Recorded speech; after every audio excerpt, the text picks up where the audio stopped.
All right. Jono and Ezra are on the oval, about 400 metres to run into the corral. They are looking really good. We have a Sheiky walking just outside the arena at the moment. He's getting cheered by the crowd. Oh, they've made him run.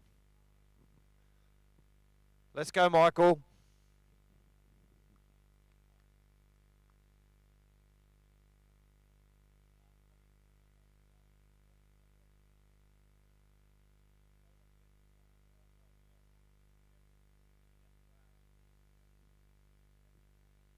Oh, nice running, Sheiky. I can see that. Keep it moving.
It's a love letter to Backyard Ultras. Whilst following James Blanton's performance at this Sydney's Backyard Ultra back in April 2025. The filmmakers are going to do an intro. They're here this evening again. So before that, we just get that yard to kick off and they'll do a little talk through before they show the film. So it's quite exciting. I'm looking forward to watching it. Here comes Ezra Dingo. Lap 34 done. Woo! Good work, buddy. You got this. Very impressed. Here we go. Here comes John Berry. Let's do it, John. We've the family is expecting him to go long. They're moving the camper van onto site behind their gazebo so the family can have a sleep while he goes through the night. So there's big plans ahead for this family. Well done, buddy. Love the hat. Have a crack.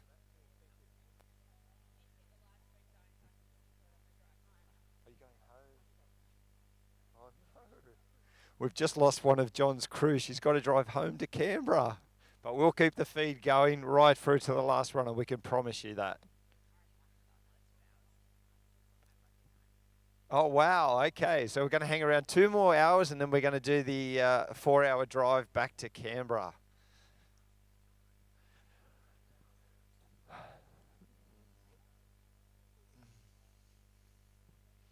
We have runners and support crew travel from far to do this, and volunteers have travelled from far and wide to do this.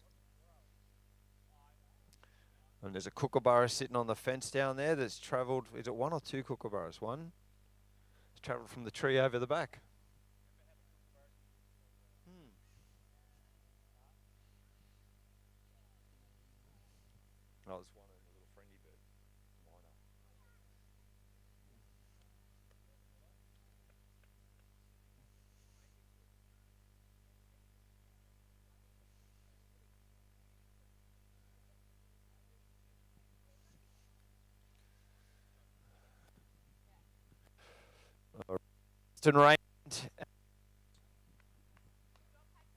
Justin Raymond and Chris Turnbull have entered the oval, and Claire Palmer is right with them as well. Let's go, runners. Come on in.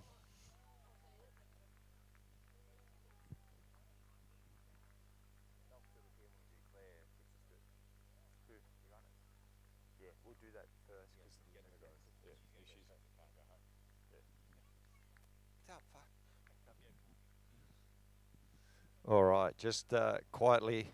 Claire, if you can hear me as you're going around, I've had messages from Team Jashi in Wollongong telling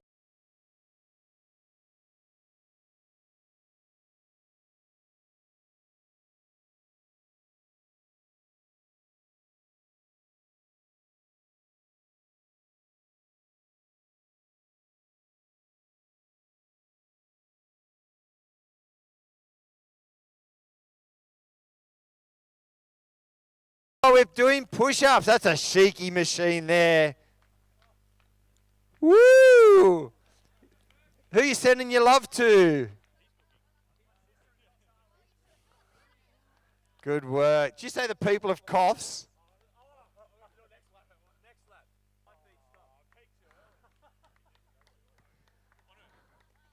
Let's go, Josh. Good job.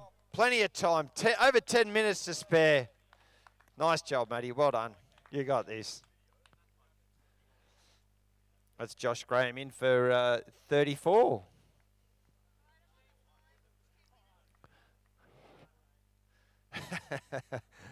No one, Daddy. Daddy, carry me. Good work, Mum. Covered him well. Come on, Palmer family. Come on in. Let's cheer her home.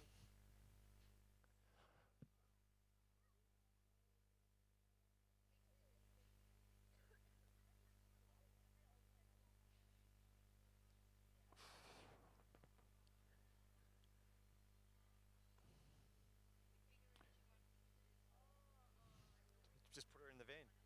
Yeah. You can hang here, you can hang there, wherever.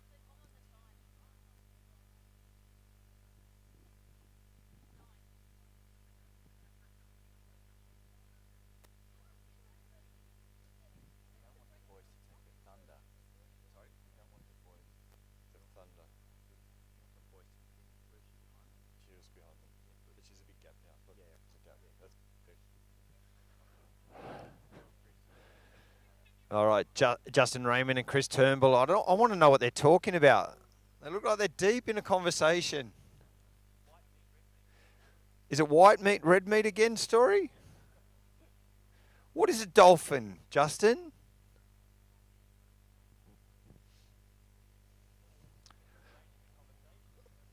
You don't need to look at your watch to work out if it's white meat or red meat, Justin. Let's go!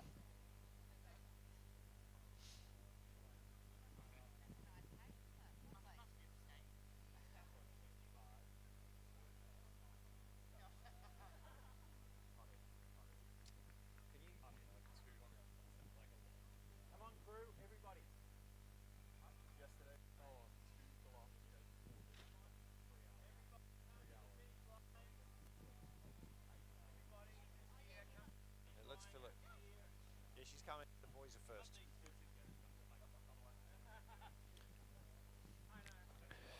All right. Justin Raymond and Chris Turnbull in for 34.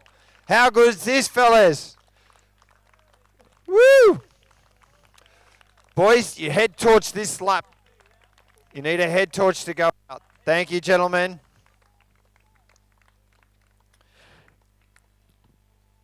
All right. We have Claire Palmer coming in as the last runner on 34. Now I'm going to have to read. On my phone, I've got some messages. These are messages from Caroline Ash for you, Claire. It says, send her out. I can see you looking at your phone, Adrian Watmore. Send her out. Boo. Tell her it's a lot harder to do 35 more yards than one more to get the same place she's in now. And her last one, 35 and I'll stop pestering. You can hear these messages. They're coming direct from Team Jashi. You don't want to let down Team Jashi, Claire. Woo! Let's go, Claire. Amazing effort. Plenty of time to finish off yard 34.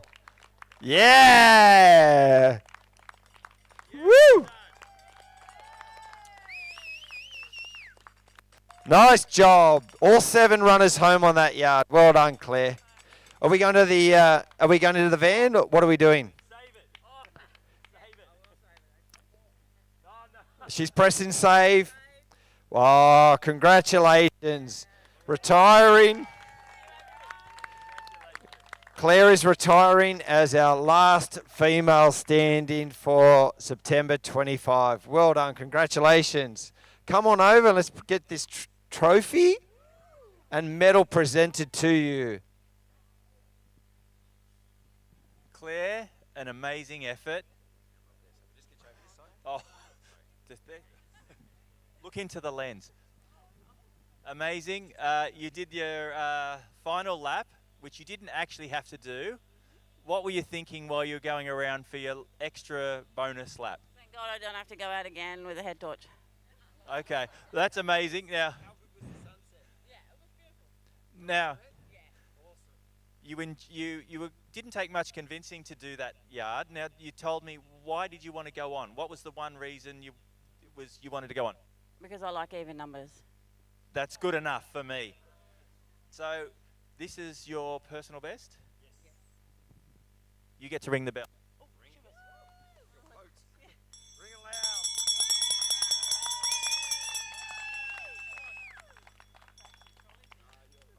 Now you've been to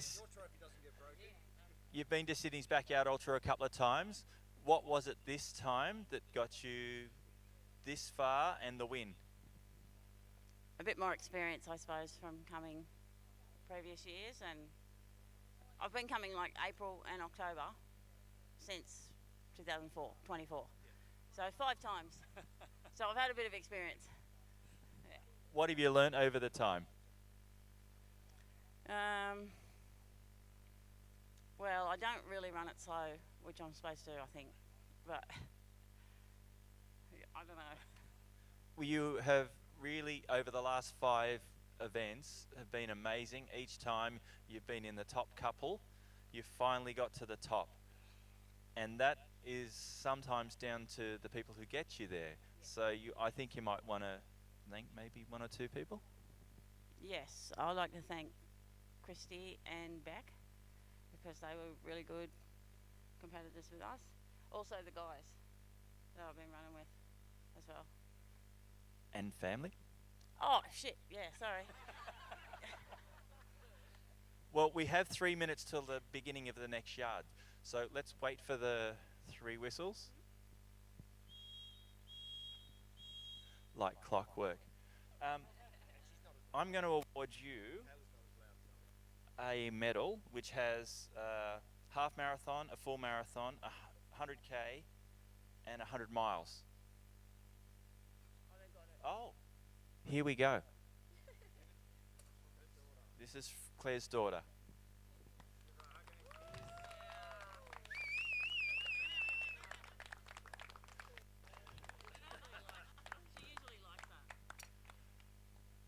We've got 25 seconds to the next whistle.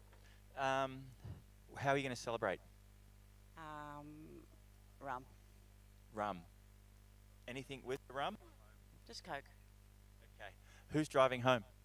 Louise. Straight home? No, we're probably going to get a motel because Louise flies out to Alice Springs, Louise and Sarah, because they're from Alice Springs, and they're flying out on Tuesday. Amazing. That's your sister and your niece. Yep.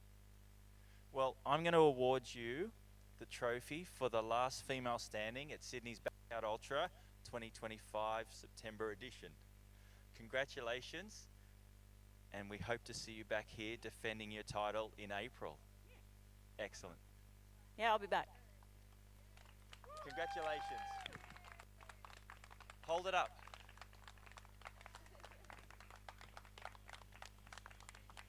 It's a well-run event, like, you know what I mean? That's why I keep coming back. Thank you. Yeah. Anyone who's watching at home, we have a live stream event, a world's first, coming up in the next couple of minutes, so please stay tuned. We will start the next yard with the 6 remaining competitors, we hope, will be on the start line to go into the night and hopefully in the morning. This this documentary we will film live on the, it's called Ascension. It's a love letter to Backyard Ultras whilst following James Blanton's performance at Sydney's Backyard Ultra in April. The filmmakers are going to kick off and do an intro before it kicks off. So let's cheer our remaining 6 runners in the Backyard Ultra. And then stay tuned. Well done.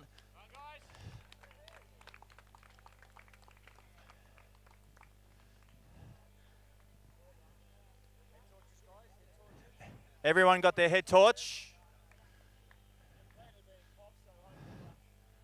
10, 9, 8, 7, 6, 5, 4, 3, 2, 1, go!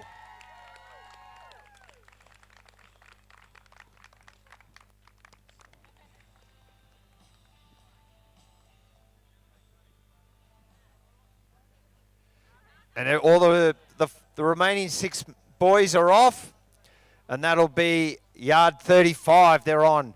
We're going to now hand it over to the Lumina boys, Kyle and Josh. It's all yours. Thank you.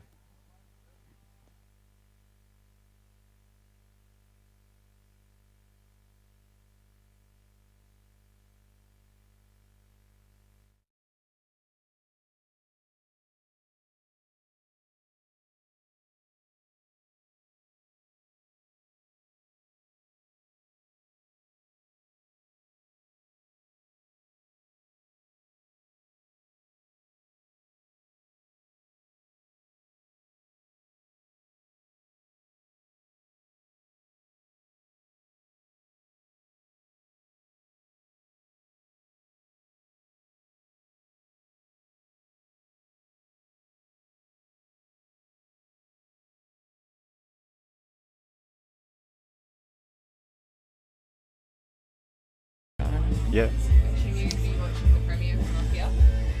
We're going live on a camera and you're in it. Okay. Sorry. Okay. Am I in it now? Okay. Here we go. Hello, Oh, cool. everyone. Thank Hello. you all for tuning in. I'm Josh, one of the filmmakers from And Lumina, I'm Kyle, the other filmmaker from Lumina. and we are super excited to screen this documentary, Ascension. We filmed this in April at Sydney's Backyard. And, Ultra. It is on the Backyard Ultra athlete, James Blanton, and sort of his journey through that April event. It's also a bit of a love letter to Backyards. They're such an awesome event. We love them, and we really hope you enjoy this. If there's enough people on here and like people have questions, throw them in the chat, like while you're watching or afterwards, and I guess we can answer them if there's any in there. But yeah, let's begin to show it. It's a piece we poured all of our heart into. Something we're very proud of. It's a story that we feel has a lot of heart and depth to it, because as anyone who's been to these events before, you know how special the environment is here, the vibe, the energy. There's 500 people that started this race yesterday, and it's electric. So yeah, we really hope that those who have attended these events and those who haven't are able to feel the heart in this story. 100%. Cool. All right, let's go Let's live. play it. Enjoy.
What's going through your mind?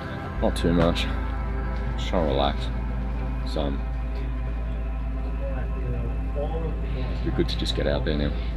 You're just kind of thinking, well, it's a long way ahead, you know? I don't want to get too far ahead of myself. Yeah. It's always a bit nerve-wracking for me, I guess, I'm not gonna lie. Yeah, how is it being like, obviously his fiance's partner? Yeah. I have to try to kind of almost detach from that a little bit. Like, always have like some nerves, kind of prepare for myself for the long haul as well. Yeah. So it's good to have like Glenn here who'll do the nights, I'll do the days. Yeah. Because when we first started like three years ago, it was just myself. Wow. So when he first went over that second day, it's hard for the crew to sustain that as well. Yeah, he'll turn on. He'll get serious. Yeah. Yeah, he'll get serious real quick when it goes. But he's mentally tough. These guys are all mentally tough. Yeah.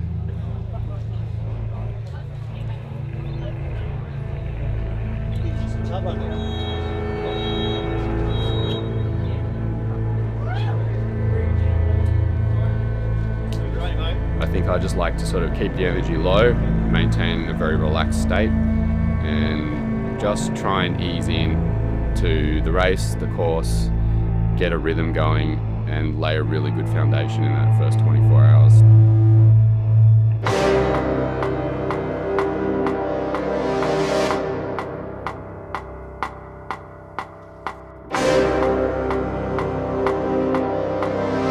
Start of a backyard ultra, it's almost like the start line of a very short race. Since there's a lot of high nervousness and energy.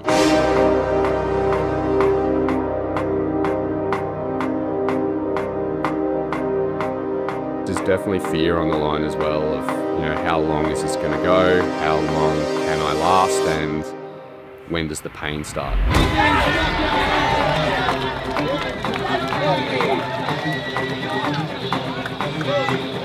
The rules of a backyard ultra are pretty simple. Run 6.7 Ks on the hour every hour. Every 24 hours, you run 100 miles. You can't get ahead of the other competitors because you run your 6.7K loop and you don't start the next one until the start of the next hour. You might get back in 45 minutes. That gives you 15 minutes to sit down, have a rest, have a feed, hydrate, whatever you need to do in those 15 minutes. You have to be up and ready to go by the start of the next hour. There is no finish line of a backyard ultra until there's one runner left.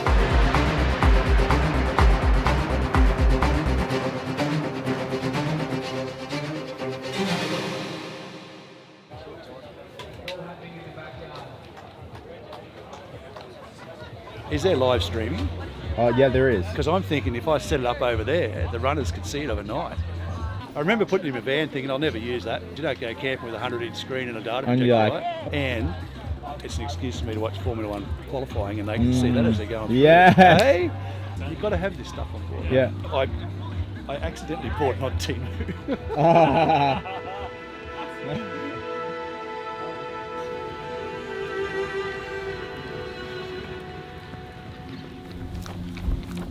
Ryan Crawford is a well-known Australian ultramarathon runner.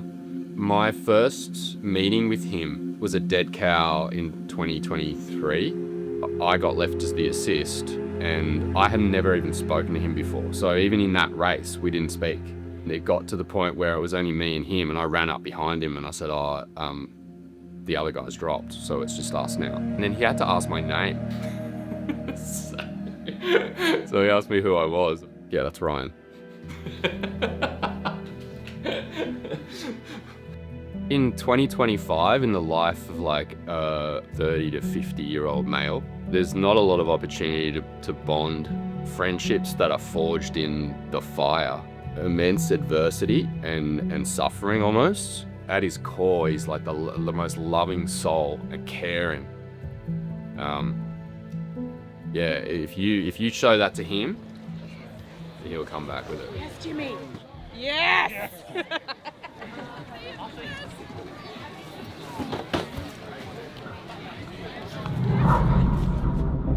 How many minutes? It's 54. The journey of my foot into this event, I did a training session, one of the 24-hour missions with Ryan. That's when I first started to feel what eventually was diagnosed as a Morton's neuroma, which is an inflamed bit of nerve. What that feels like is it's like stepping on a pebble.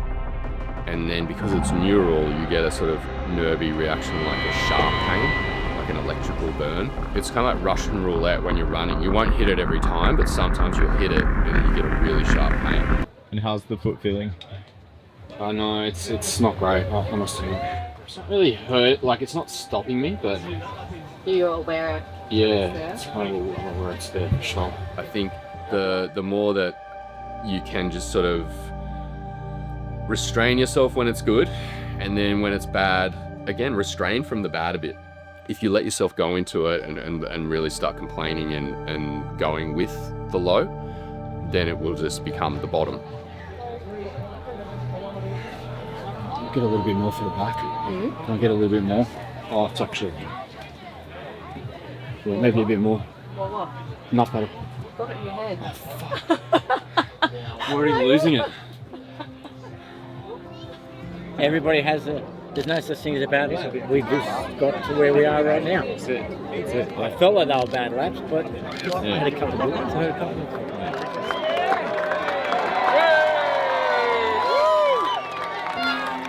Part of the excitement of the race is seeing everyone on their own journeys.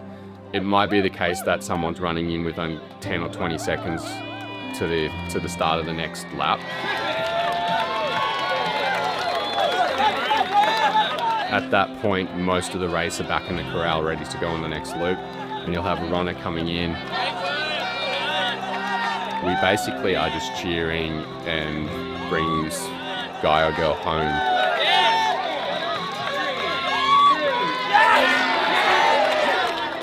Human beings like to figure out how fast they can go and how long they can go. It's this format that just allows you to do that and allows you to do it in a group and feed off each other's energy. I always say the DNF means did not fail. You've trained for so many weeks, maybe months, maybe years. You've made sacrifices. Your family and your friends have made sacrifices around you as well. Everyone is there for their own goals. You'll hear a lot like, I'm just here to see how far I can go. And that's a beautiful thing. And that's why it's so attractive, I think, to everyone. You get to select your medal, and because you did 3, you get one of those to put on there. Can you put on for me? I'll put it on for you. I'll say Okay. Mary's first ever run. Yay! First ever race. Where's the... And now you ring the bell because it's a PB. I followed Mary's journey since she was a runner 6 weeks ago. She started and she's got her 5K time down from 42 minutes to 35 minutes. I'm so proud of her to finish almost a half marathon today. She never run before. Yeah, just goes to show, if you just put your mind to it and your heart into it, you can do it. It's almost like there is no places in a backyard ultra. It just doesn't matter. We're there to push each other to the limits, and whenever you decide to stop on the day, you win. Yeah, it's the furthest I've run. I've never run past half marathon. Wow. So today I thought I'll come in, do a half marathon. And then when we go to that, I was like, oh, maybe I'll keep going. And then now I've done 67 kilometers. So that's, wow. For me, that's huge. That is incredible. Yeah, for me, that's huge. The last 3 I made like just, and it's just because of her. Like, she just made me push it, and yeah. Wow. I don't know, I was like struggling the whole way, but like as soon as they started yelling, I was like, man. But yeah, got here. Really well. I was aiming for 10, so yeah.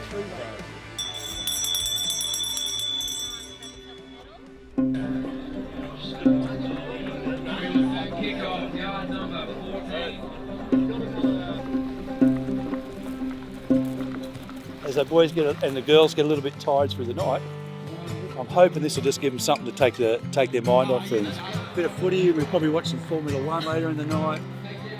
Maybe throw a bit of surfing on. Surfing's live as well at the moment. Just take their mind off the boredom of running laps and laps and laps. They'll see it 2 or 3 times on each lap. Hopefully it'll help them out. Has anyone stopped so far? Yeah. I've had a few requests. What are the requests? A couple of thank yous. Oh, can we have the footy? Can we have the AFL? Can I have a movie? I think it works all right. I'm pretty happy. I remembered I had it stuck in the van. First accidental Temu purchase ever. That is gold.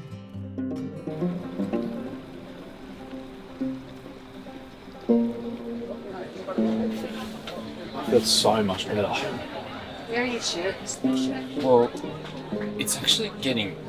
It was okay on that loop. I mean, it's still there, but. Okay, just leave it as it is for a minute. Mate, that mashed potato was like. I told you last night, man. It's like the mash you get at KFC. Yeah, I do all right. Kitty's got to watch it back. She's only engaged. She's not married.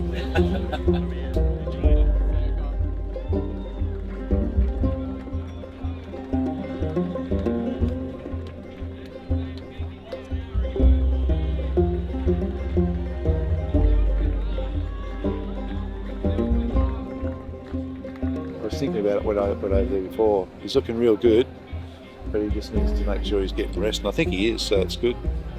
Keep him in good spirits as long as we can.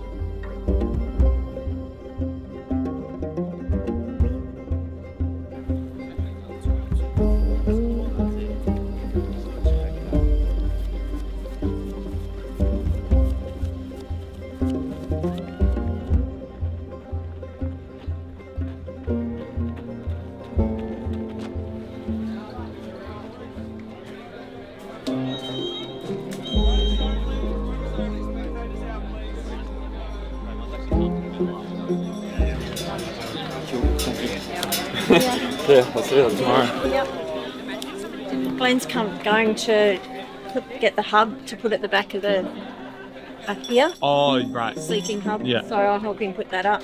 He's good. He's good. He's just fighting with the. Toe? No, that's all cleared up.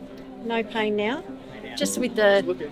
I saw every single Like, lay down and go to sleep. I had to push her. Yeah, But nice. otherwise.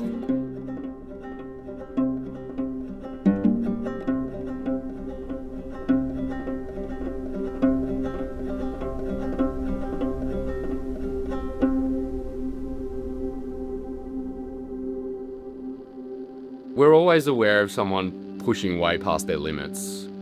I actually look for that. Although you're running your own race, you're almost spectating 100 other people's journeys. And that's the amazing part of this, and it really is a bonding experience for everyone around, spectating and the runners themselves. You've got to finish, forget it. Yeah, that's good. Motivation. Brought the film crew with me. Put him on the spot. Put him on the Just saying, this is his first race ever, isn't it? Yeah, first race ever. Come on, Maxie, here it is!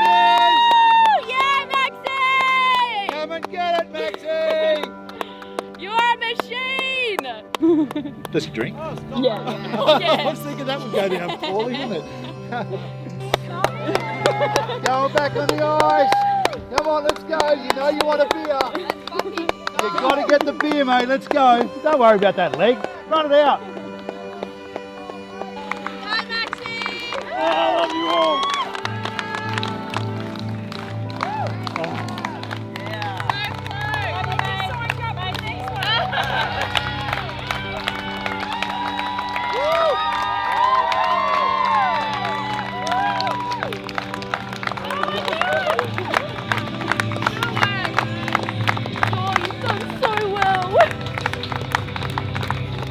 Max seems like another guy that's found this in his life at the right time.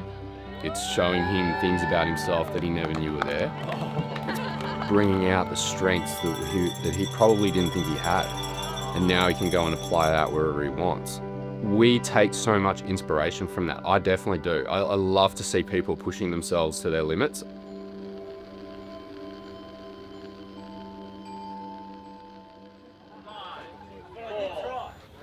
I didn't mean to.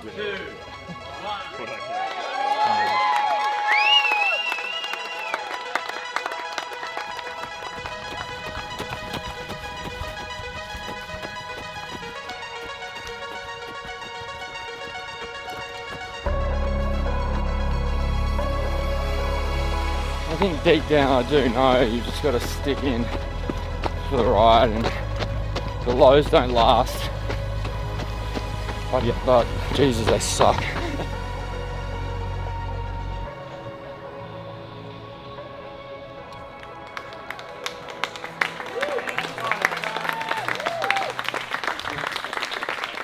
Oh, are you Kitty? Yes. Oh, hi. I'm sorry. So I've got my hands full. How are you? You good? We've just seen James run past and he called out, "Hi, Sandy." It's all very exciting, actually. We thought it was something little. Oh, no. Just little. We sort of know everybody, but we don't know them. We know by name. Yeah, you've heard of them. Reputation. Which one? Ryan, just. Ryan. Ah, Ryan, hi. Hey. Hey, Okay, get me name down here. Yeah, James is just there. Yeah. Yeah, like next to me. He'll be coming in a sec. Yeah. You called me, you thought I was James for a second. Yeah. And I said, he's coming. He's coming. Yeah. I'm his mum's, one of her best friends. All right, awesome. Yeah. What's that? She said, come. Come down and watch him suffer. Yeah. Yeah. Take a photo of them. Oh, you please. Oh. I'm not very good. We know all those. Sandy, thank you so much for coming. Oh. Thank you. You must be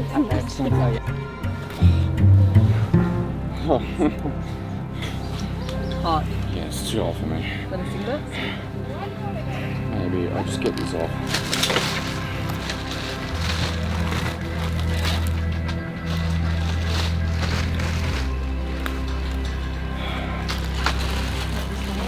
Yeah. Look what I brought you. Your favourite. Almond croissant or cinnamon scroll. I'll have a little bit of that. We could make your time go very quick. Please do.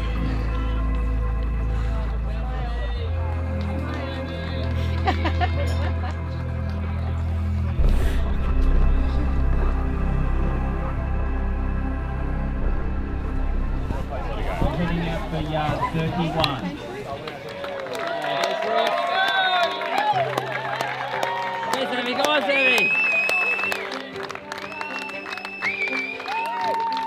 Oh my God, 200 kilometres!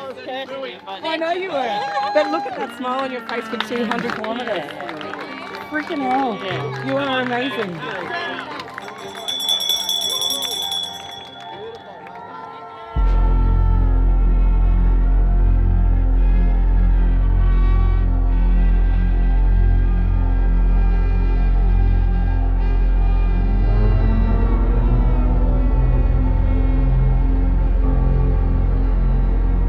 The most important thing for the crew is to keep them fresh and to have a plan, a preset plan.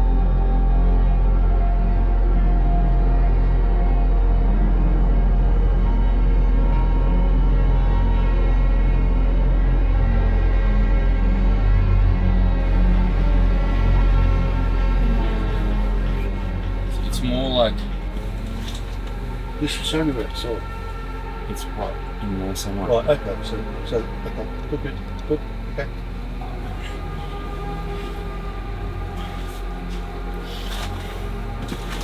Hey, I've got there's one more left in you.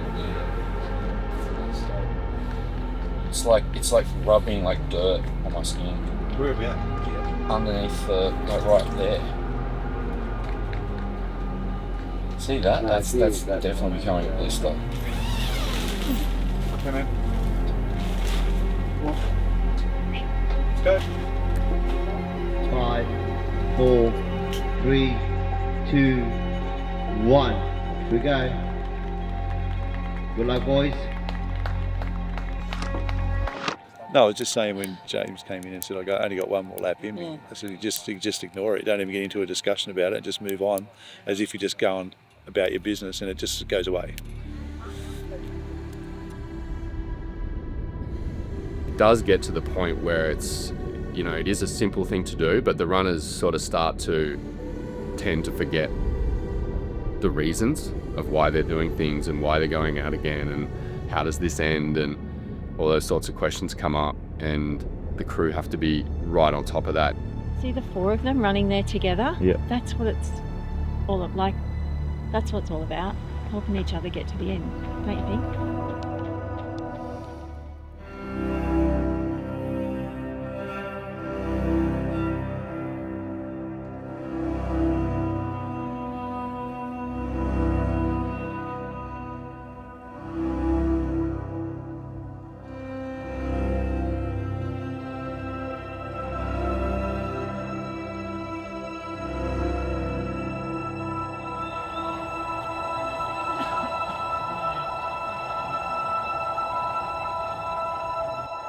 We're going the quarter toasted avocado sandwich and leave a quarter in case you don't want it toasted. Yeah. And then we're going to crank out a little pancake as well. Oh, no. And fresh brewed turmeric tea. Ooh. So you always got to cook something that you can eat yourself if he doesn't want it. Hope he doesn't want this. We'll make that into a little wrap for him, mate. Good morning, sir. How you going? Looking good. Fresh turmeric tea with a little bit of cool water in it. You've got 8 minutes, so you've got 5.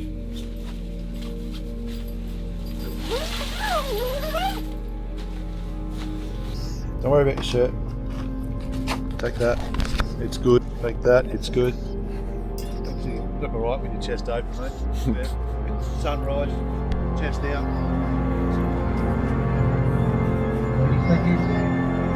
No headlight. Started for the new day. No headlight. Yeah, I'm so tired though. I'm gonna wake up. Sun's coming in. The circadian rhythm will reset with Yeah, hopefully, yeah.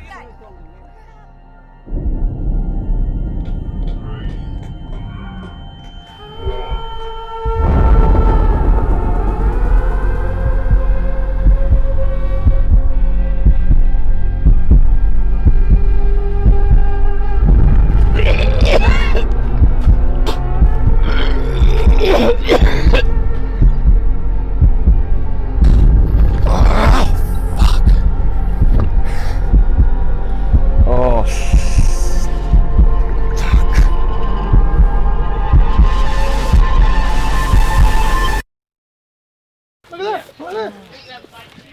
Yeah. No need to get it out of the esky. No. There it is right there.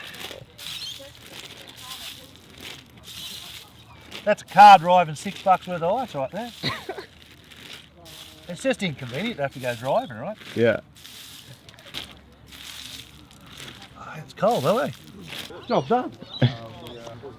Instead of getting out of the esky, people leave it all around the ground. Oh, handy. Because I noticed he said he had water run down his back. So these are 2 freshies. Come on, boys! Come on! Good boy. Let's go, bro. Who knows, my buddy? You want to have a look at the feet? Thank you. Can you put me here?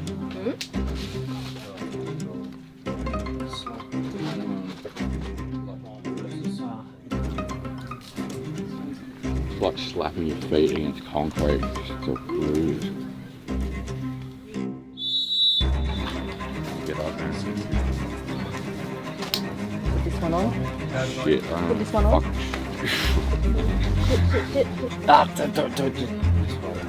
I'll get it. You can always not put a shoe on and then put it on as you cross the start and have it undo. Can someone tell me the seconds? 20 seconds. 5, 4, 1.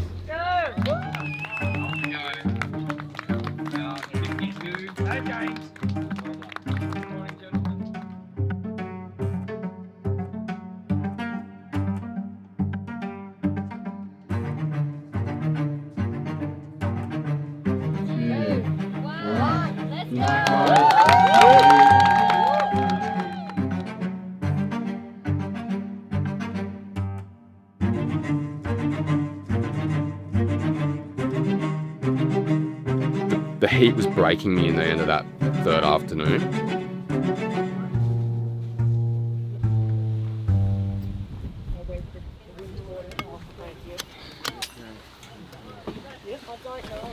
I went to the bathroom, came back, and everything was blown over. It's crazy.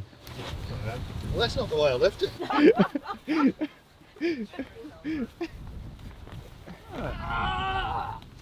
Leave you for 1 hour. Remove another spring. They're pretty tight, but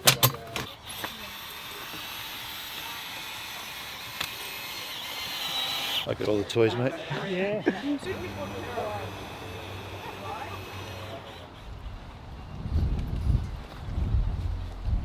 So when you get to this 60-hour type thing, we're talking 2.5 days.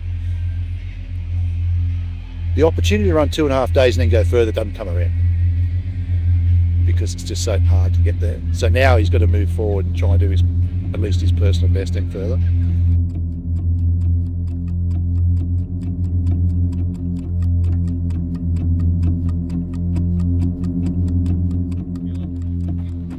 We're just fighting the clock so hard, man. Yeah.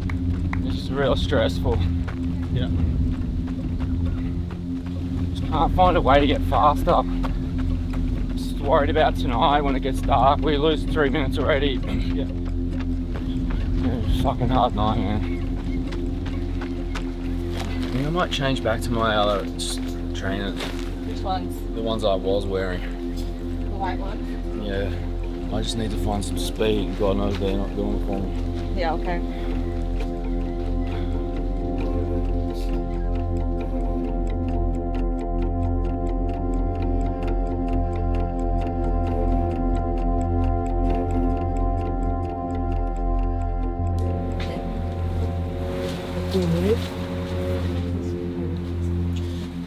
Sleep, though. So much rest.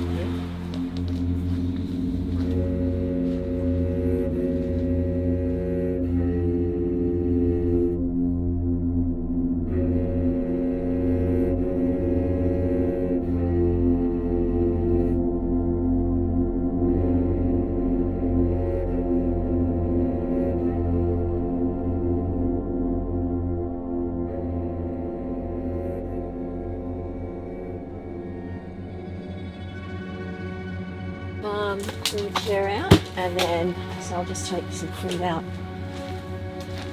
for him to eat out. Sit there because it's going to be a really quick turnaround.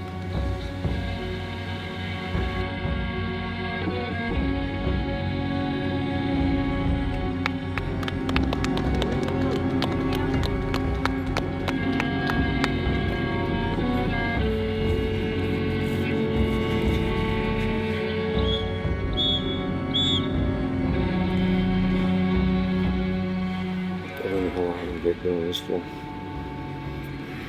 As long as it takes. For. Okay. You got this. This will pass, but just get through it.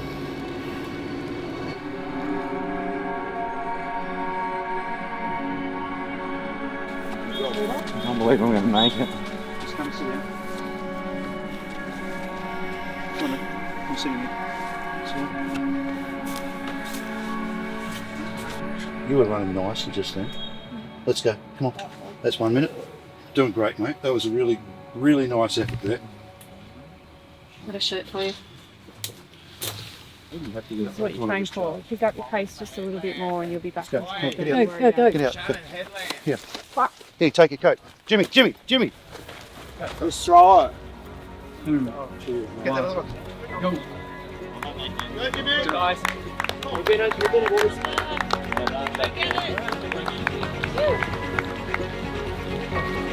Yeah, boy.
Okay.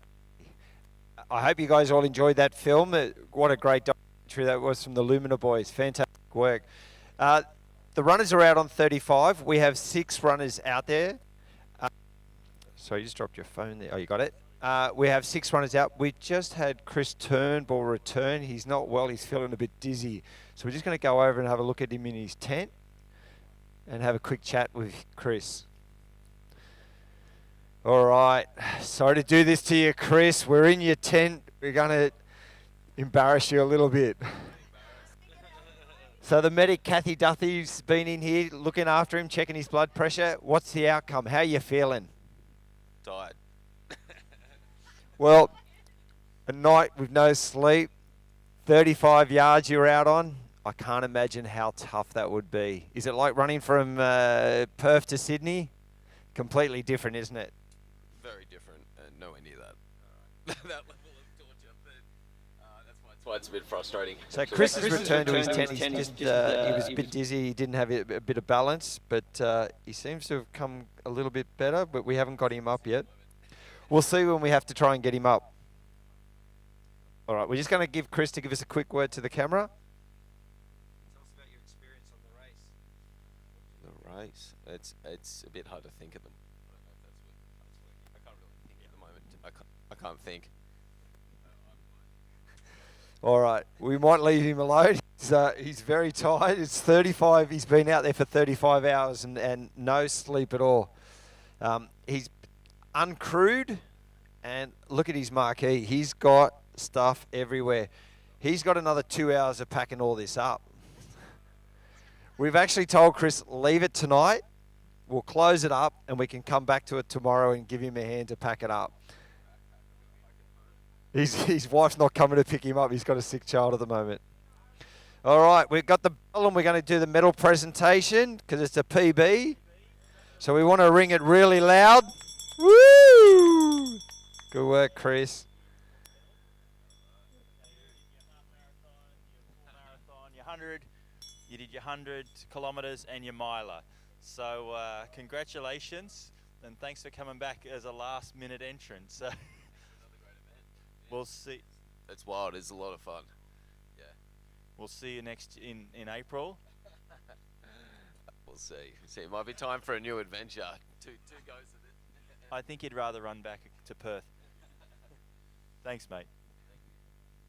Now, the question I do have to ask you, when you were running with Justin Raymond, did he have the white meat, red meat conversation questions with you?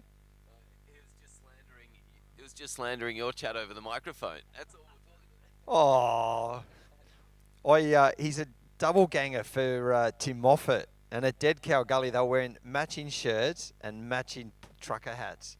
And every time you ran up on him, I thought it was Tim, and I was hanging shit on Tim, but I was hanging shit on Justin. So he probably hates me. I had the wrong bloke every time. Anyway, he shouldn't dress like his doppelganger. They were illegal body and running styles. It was so funny. All right, Chris, congratulations. Great effort. We want to make sure you're well, though. Thanks, guys.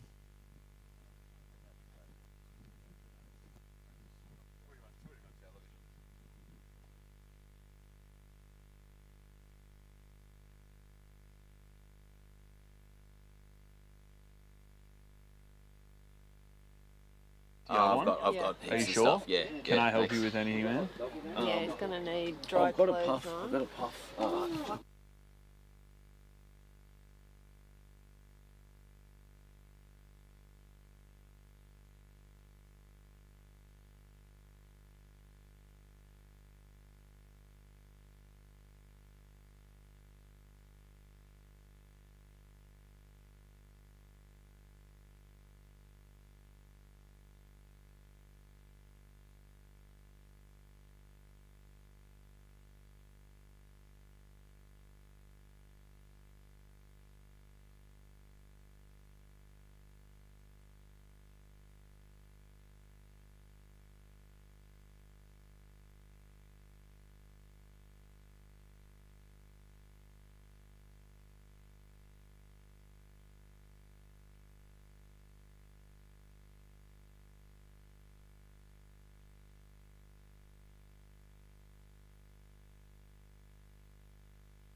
because it's dark now that we have 2 runners on the oval. Thank you, Mr. Michael Cheeky. The Burke boys are back in the house. Woo!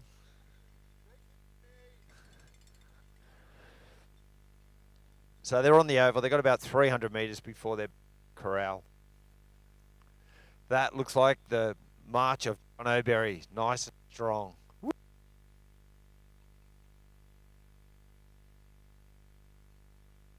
Oh, I got that one.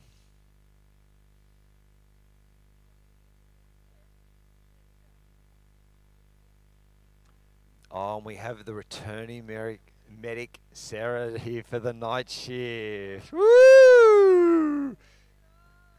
Oh, these medics are amazing.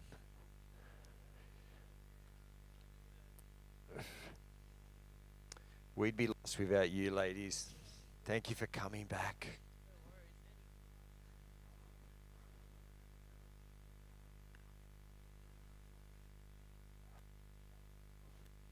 So we have 5 runners out on the course. We have 3 runners on the oval. There is a light in the background of another runner coming through, so I can know where 4 are at the moment. I don't know where the 5th runner is.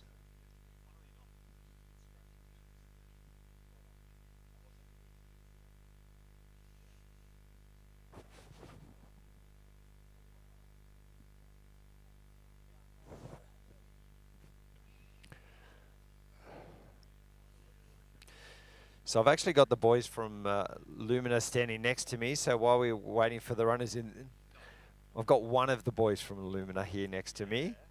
How good was that documentary, huh? Everyone sat glued watching it here in the race hub, but I had to sneak off with a medic and trying to get back to watch it. I'm going to have to watch it again at home, but I think that is going to have massive hits. It looks so exciting. What were your thoughts? My thoughts are I'm very thankful it's finished. Myself and Josh, the other half of Lumina, yeah, very happy that we've finished it because we shot it in April. We were at Decal Gully as well, so we kind of got preoccupied with that.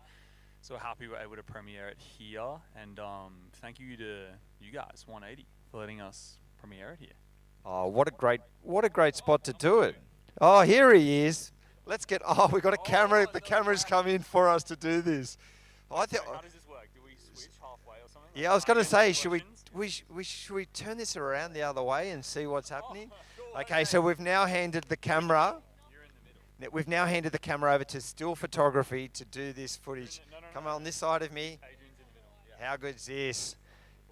Were you happy with that premiere? Yeah, it was awesome. I was super nervous about the internet connection because it's been a bit patchy throughout the live stream, but it seemed to hold up pretty well. So I can't wait to see what the feedback online is going to be like. I think it's going to be amazing. Yeah, hopefully. It's a bit of a love letter to Backyard, but then it also follows James Blanton's experience. So yeah, I'm interested to see what people think. But we'd love to know what people think. We really want to know. Who is this? All right. We have a runner in. Oh, it's Ezra. So we've been calling, I know Ezra as Ezra Dingo, but Ezra uses a registered name of, you can help me out here, Akira Bazagi. Akira Bazagi. So if you're at home playing along and you hear me say Ezra is Akira online if you're looking at the results. So we're down to the final 5. Michael Sheiky's just come back through. Congratulations. So if you hear me say Ezra, it's Akira. All right. We've got Michael Sheiky's come back into his tent. We might go and have a look in there and see what's happening. Let's go and annoy Michael. See if he's feeling well. Michael, how you feeling? You are. You're fresh. Well, we've actually had a look at it. There's 5 runners left. We've had Chris return not well on that lap. That's no good. He's all right, though. He's just got up and he's moving. John O'Berry's back in the house as well. Well done, John O. Now, I know that you are a Burke member and a lover of the Burke community. I just want to let you know now, there's 3 Burke guys in the last 5. Go Burkies.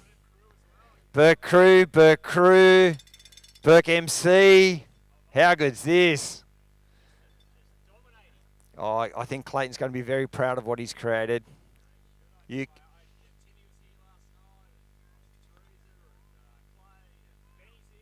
Yeah, that's what we're saying. He's over this side now. He's just arrived. Yeah. Oh. All right. You got to keep going now. You got to do the Burke members proud. It's all on your shoulders. We know. We just talked about that before you came in. Sorry, it's a PB as well. So that's a massive congratulations.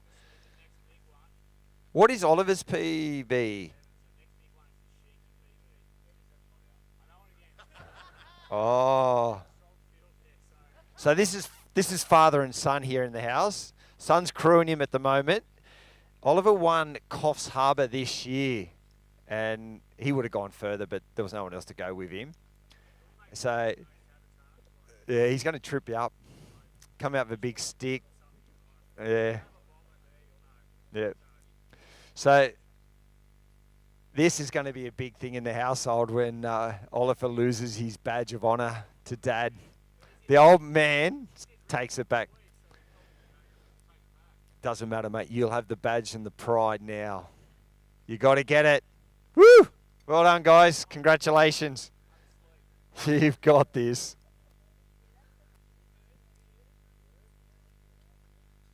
So, how many runners have we got in? 1, 2, 2, 3. And another runner on the track. This must be Josh Graham. Is that right, ladies over here? Is that Josh coming in now? Is that Josh coming in? There's a head torch there, so all right. We got just a touch under 9 minutes, and our 5th runner has returned. So we lost, someone's just tuning in now and wanted to see it's close to the hour as the runner comes through. Here comes Josh Graham now. Good work, Josh. Call him in, everybody. Well done. Congratulations. How good's this? All right, go get it, buddy. Well done.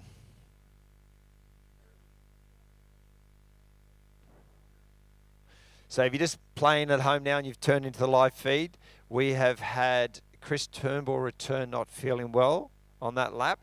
So we're down to 5 runners. 5 runners still playing. We're going through the night. It's going to be a good night.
Justin's on the track. He's about 150 metres away from finishing off the yard.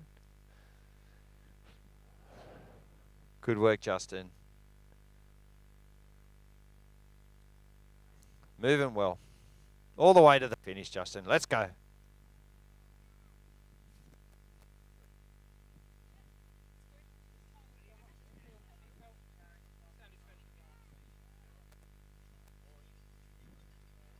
All right, he's coming up through the finish chute now.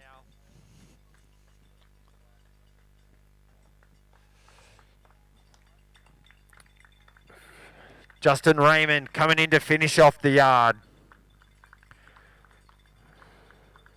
Yard 35, done and dusted. Amazing effort. We're not even close to his PB yet, are we? 40. 40's Justin's PB. Let's get in your tent, get ready. You've got 6 good minutes to turn it and get back out there.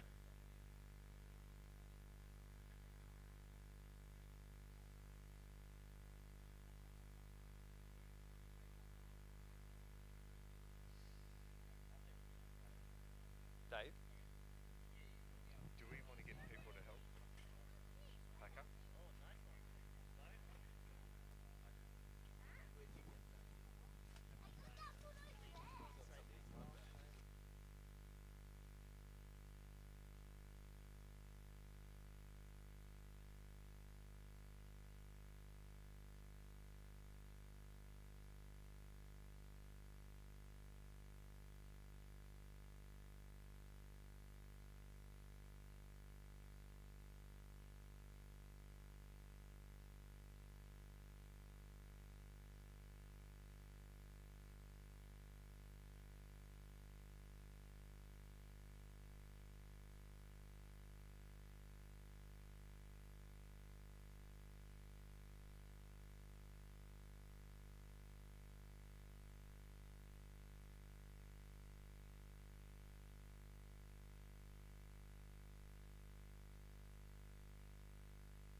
All right, everybody, this is Finn Turnbull, Chris's son. So tell me what happened to Daddy.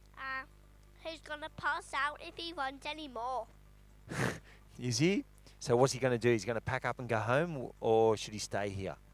Stay. Oh, you don't want Daddy at home to read you a book tonight? I want him to read me a book, but I want him to keep going. Oh, well said, Finn. Thanks, buddy.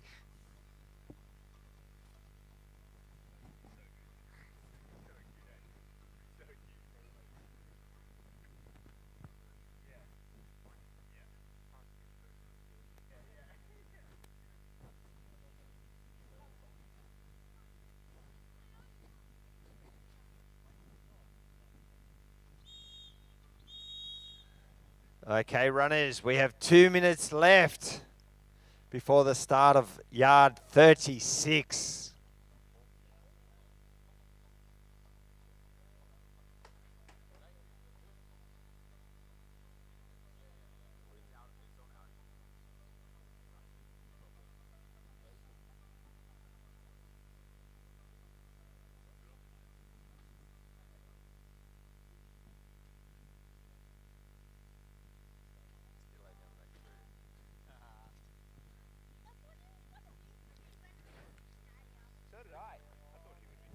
Sorry, Finn, your dad ran across Australia. Where did he start? Where did he finish, Finn? He went from Perth to Sydney. And how long did that take? Was it 1 hour, 1 day, 1 week, 1 month, 1 year? 40 days. 40 days! Wow! And how old were you when that happened? 4. 4! And how old are you now? 6. Well done. All right. Runners, 48 seconds. 5 runners should still be showing up.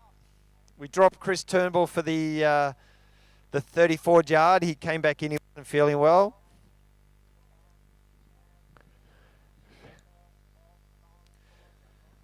Josh Graham. Got a good sandwich there. What is it, Vegemite? Oh, the old Biscoff. Let's go, Justin Raymond. You got this. We were just saying before there's 3 Burkers still in this. 3 or 5? All right. Let's go, Ezra. Guys, Ezra swapped to his Mind Over Miles shirt. Did you have that on before? Yeah. Where you go. Sorry, guys, we're off. I apologise. I was too busy talking to the boys. Enjoy your yard.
Doing the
Nice to meet you.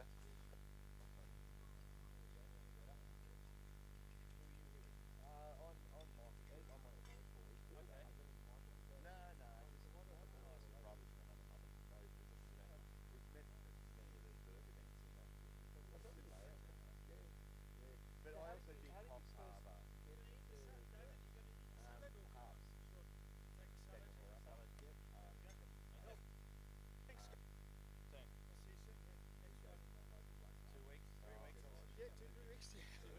October long weekend. Don't tell your story about the phone that got stolen at the Berkeley. The Tracy's keys. Yeah, you did. And Mel Woman's keys. Mel Woman is Lisa Sherman's mate. Oh yeah. So she helps out at So they took those keys and Ben's phone. And Ben was sitting next to me, and then Teresa come over and he moved. So he got a bit crowded. He moved spots. He thought he dropped his phone. Yeah. My ear. Then he figured out later. He goes, "Oh, don't worry about it. We'll just run down the lap." I ignored it. Then he figured out. The girls figured out their car keys. And this is the guy whose phone was in the cold water. It still works. I've still got it in my pocket. Yeah. But he found it from from a phone. And in a puddle. Like it's a soccer field. And there's photos. I was going, this might be right. Because it's saying it's in that big puddle there. And I thought, oh, hang on, maybe it is. Yeah. I've got to go and leave. We're going to be back. I was doing this.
Oh, good work, Ezra. Nice job. Another one done. Nice work.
Got a few runners on the oval, but it's just very hard to tell who they are. You try and guess their running style, but you can. I think you can pick Ezra's running style.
All right, this is Jono coming in.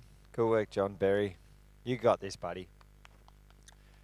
36, done. Woo!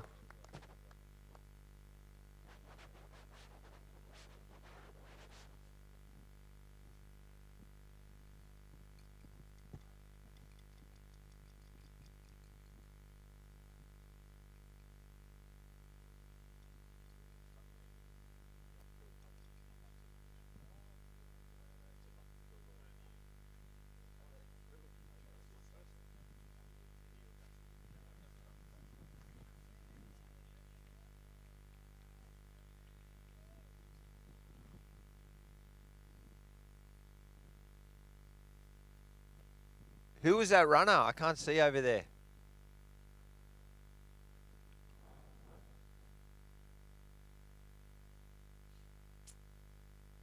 The crowd's not helping me.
Oh, that's how I'm going to recognise you, is the yellow tape on the leg.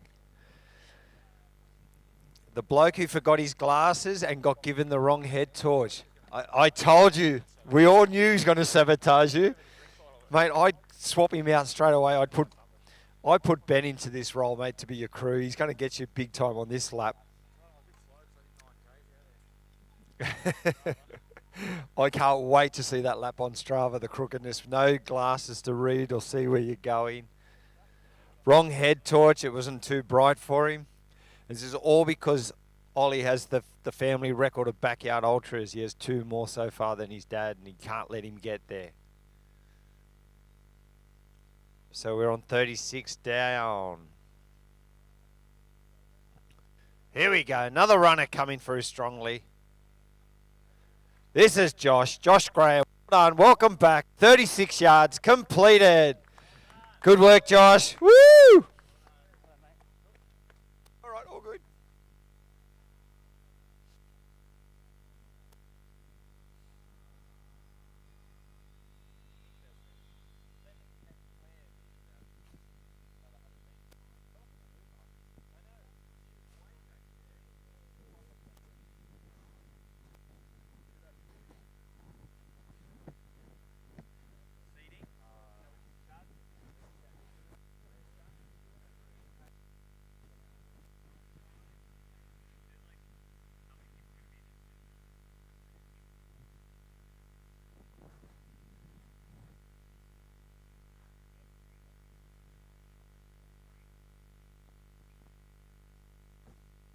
Okay, we have 7 minutes to go. 4 runners are back in.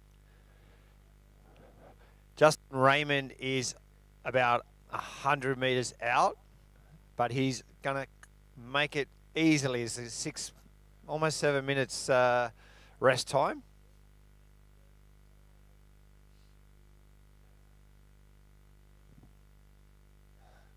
Let's go, Justin Raymond. You got this, buddy. Woo!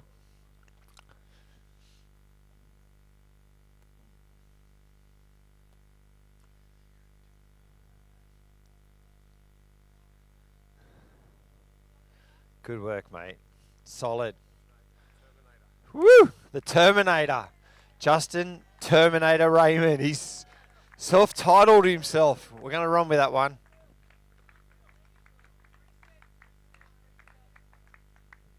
Rinse and repeat.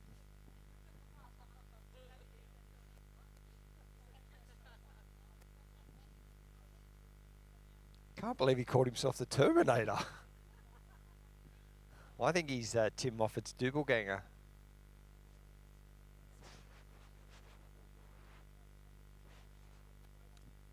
Just 6 minutes before the start of yard 37.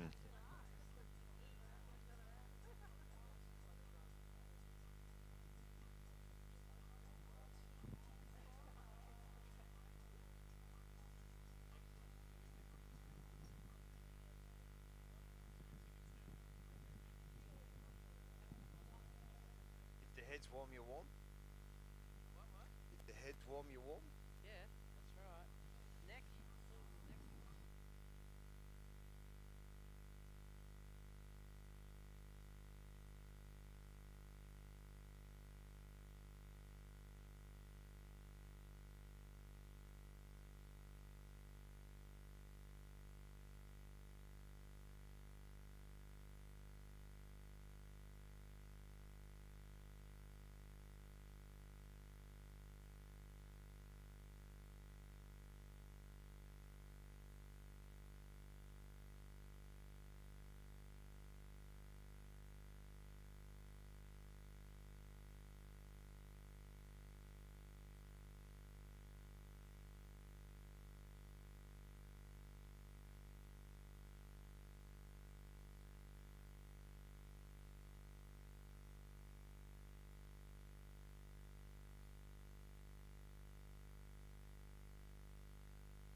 That's the 3-minute call to the start of lap yard 37.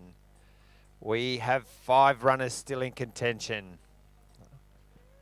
I'm pretty sure all 5 are about to start yard 37. Nobody's come out of their marquees yet.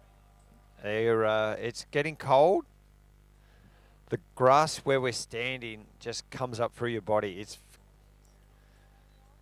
So the runners don't seem to be rugged up, so it can't be that cold out on the course.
Let's go, runners. 45 seconds.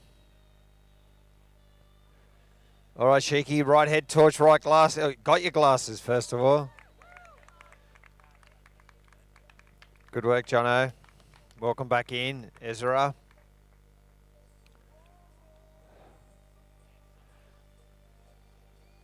Justin's back. The Terminator. 4 in the corral. Oh, 5 in the corral. Here's Josh. He was behind me. He was here the whole time. Let's go, Josh Graham. You got this. All 5 are back. If we can get your supported crews away from the runners, please. 5, 4, 3, 2, 1. Let's go! And they're off. Off on yard 37.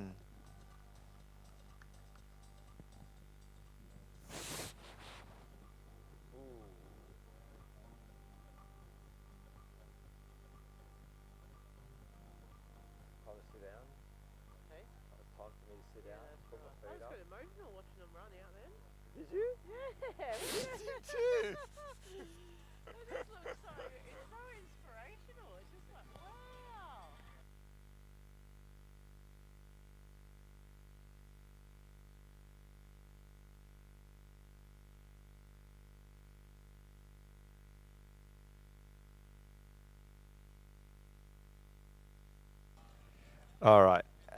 Michael Sheiky's son, Oliver Sheiky, is here with me. And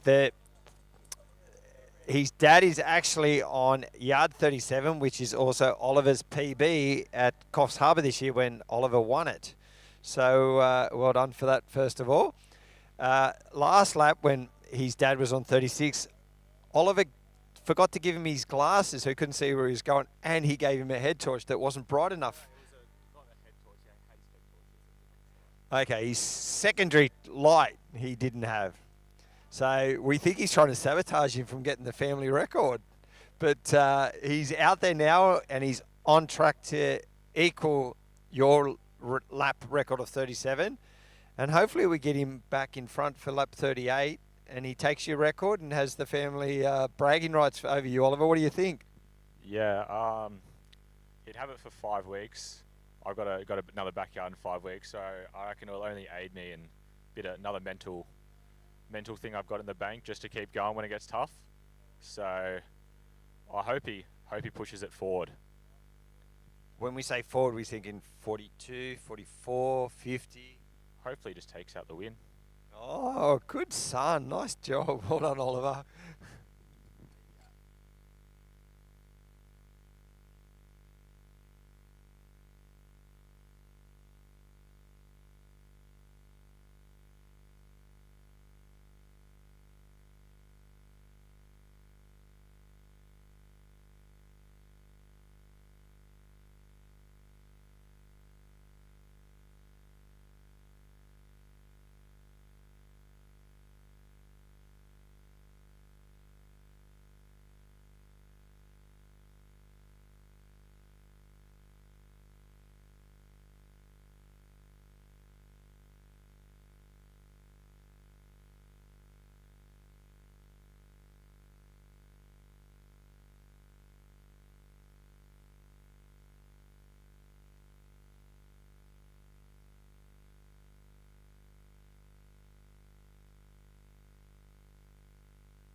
Welcome back to St Ives.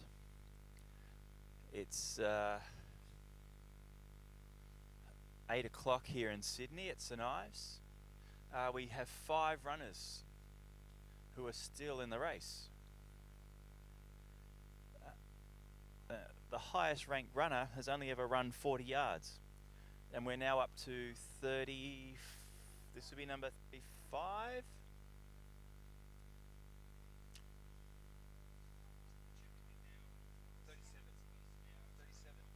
We've started like 37. So we're going to get some PBs, I think, in the coming hours. A few guys got to 39 and 40. Our remaining runners are, we've got the 5 runners are Justin Raymond, John O'Berry, Michael Sheikey, Akira and Josh Graham. So we've had Akira, his PB is 40, Justin is 40, Jono is 39, Michael Sheikey was 34, and I'm not sure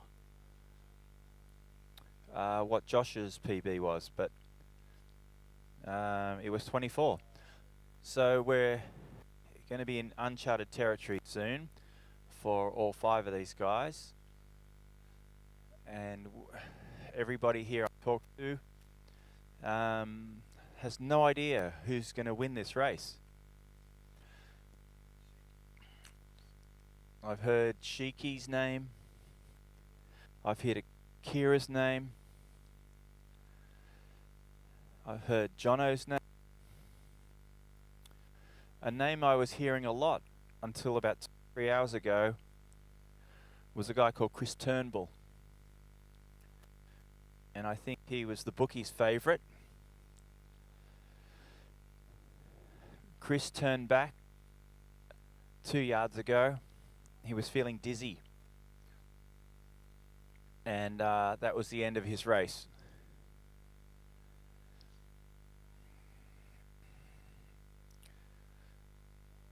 We earlier had Claire Palmer win the female last one standing.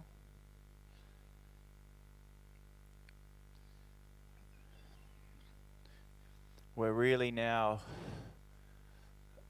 in the second night is obviously very difficult for the runners. Very little sleep. Michael Sheikey has had little or no sleep. I'm just going over to see Ollie, his son, and Ollie's going to give us an update on how Michael's been travelling. He's been going well. He's still, running consistent laps. Just needs a bit of sleep in him, I reckon. Hasn't had a whole lot so far. So I reckon if he gets a bit of sleep, his spirit's still high. And he keep going for a while. Is he going to do a hot lap, or how's this sleep thing going to work? So when he gets back, he's going to close his eyes and hopefully fall asleep and not get distracted by anything. So we're going to turn the music down for him? That'd be nice, yeah, a bit of peace and quiet. Is there any tunes he normally likes going to sleep to that we can, like some classical music or some Enya or something or the sounds of waves crashing along the beach? Is there anything that you think would work for him?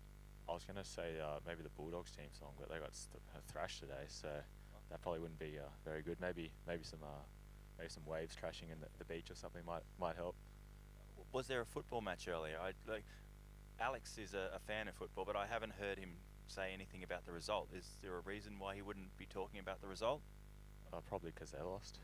Wasn't very happy. Do you know what the score was? Oh, I don't know. We won the second half. Oh, you're one of them. You're a Bulldog fan as well. I am. It's on my hat. I thought you might have borrowed Alex's hat because your head was a bit cold. No, Bulldog supporter through and through. Where do you live? West Ryde. That's pretty much the heart of Bulldogs land, isn't it? Yeah, more or less. Okay. You're on the border there. Well, my dad was always a Bulldog supporter, so just following in his footsteps. Okay. That's good. So he's going to try and get some sleep. Has he had a shower or anything during the race? Yeah, had a shower at 8 a.m., 9 a.m. I think it was 9 a.m. The 25th yard. Was that always in the schedule? Yeah, he likes it. It was his first shower, but yeah, that was in the schedule. Okay, so we know he wants to win this. So has he got a shower plan tomorrow after 200 miles? I'm not sure. Got to look at his plan. See how he's tracking. Are you going to be with him all night? All night, yeah. I got to play golf tomorrow though, so hopefully the race is over by then. What time's your tee off? By 10 a.m. Where are you playing? Massey Park. Massey Park. Do you play there regularly? When I do play, I play there regularly. One of my favourite courses, nice and cheap. Okay. So you're obviously a good runner because you've won a backyard ultra in Coffs recently. What are your other sporting endeavours? I used to be a pretty good cricket player. I'm not too good anymore, but still play that quite a bit. So. Were you a batter or a bowler? I'd say batting all rounder. So open the batting, bowl some off spin. Doesn't really spin, but it's all right. Okay. We had Chris Green here yesterday, who was the captain of the New South Wales team. You know Chris? Yeah, familiar with Chris. My two aunties got a photo with him. He's a handsome fellow, isn't he? He definitely is. Yeah. He's tall, dark, and handsome. So I reckon he's got another good year of cricket coming up. Hopefully he'll get an Australian team. Do you think? Oh yeah, he might have a shout. He got a few wickets on Saturday, I think. So, been playing well. Okay. Well, I'll leave you with that. We're not really talking about backyard ultras anymore. But who's your father's going to win? Who's going to be the assist? I'm not sure. It's hard to tell. Don't want to pick favourites. Are you picking your dad as a favourite? I just want him to win. Okay, that's good. So you'll be the second best runner in the family again. Oh, but you don't know how far I could have gone. I could have gone for 100 yards. You won't know. Well, we'll find out at Reds, won't we? 100%. Who's your competition at Reds? I think Daryl Tollett's there, Narchi, a lot of the Burke communities down there, which should be good. So it should be a good race. Daryl was here yesterday watching and crewing. He's pretty sure he's overseas. Okay, well, maybe he flew back just for this. He might have, yeah. I didn't. Well, what's your plan for Reds? Like you say, we don't know how far I could have gone. What's your if you have to win in Reds? What do you think you're going to have to do? Probably, I'd say 50 plus. Get into the Monday. Okay. Does that get you onto the satellite team? I think it's 63 at the moment, so have to get a bit more. Okay, so we're going to need someone to push you along. Yeah, going to need someone to step up. Okay, Australia, the challenge has just been thrown down. Oliver wants someone to go 60 plus with him, okay? Good luck, mate. Thank you. Thanks, Ollie. Okay. A great young runner. It's good to see the Backyard Ultra community is breeding a lot of good young runners now. And this format has certainly come a long way in the last couple of years with the professional attitude of the runners and their crews. Certainly since we started the first Backyard Ultra here at St Ives 2 years ago. It's grown from 120 people to 500 people. But, you know, some of the setups of the runners are quite amazing. They must spend, you know, thousands of dollars on some of these setups, but they must dig deep to get into the second day, which they've done.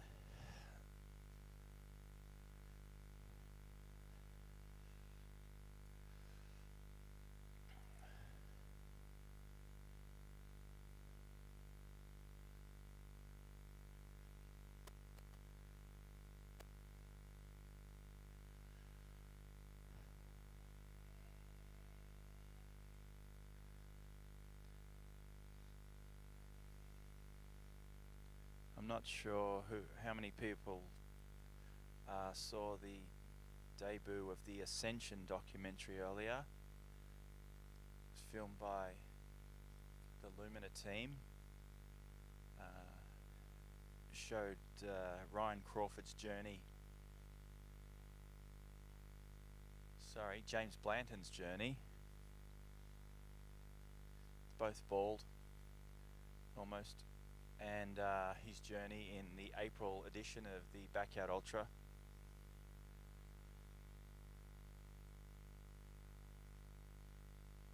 It's on the live feed, so I'm sure you can catch up with it on the Lumina page or the 180 Cadence page. For those at home watching the live feed, it's another cool night at St Ives, no cloud cover, so the temperatures will drop. Last night it was 9 degrees, felt like 6, and I think tonight will be very similar. The crews are going to have to do a good job of getting their runners in, keeping them warm, trying to get some sleep, and turn the runners around.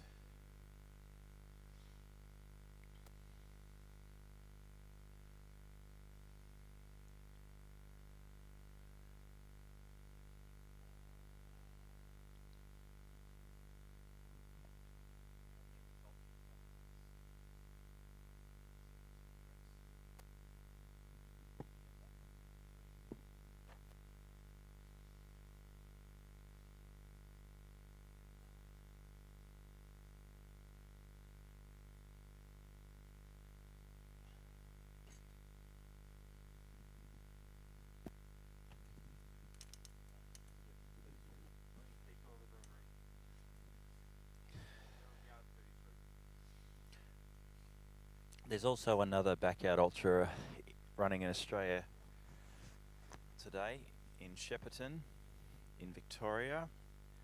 It's the first silver ticket race in Australia this year. The Sydney Backyard Ultra in April will be a silver ticket award, so we expect a good calibre field. In Victoria, they started at midday on Saturday, so they've just completed 37 yards. No, 33. They've finished 33 yards, we're 37.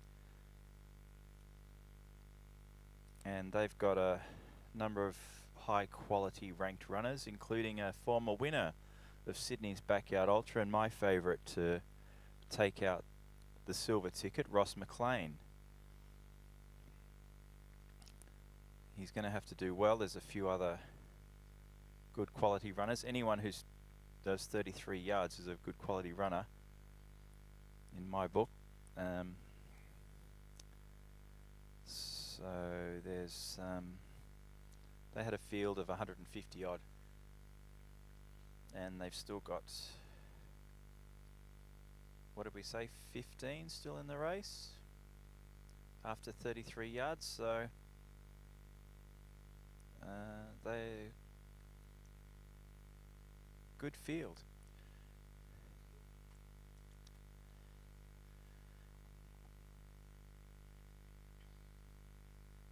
I'm just going to pull up, sorry.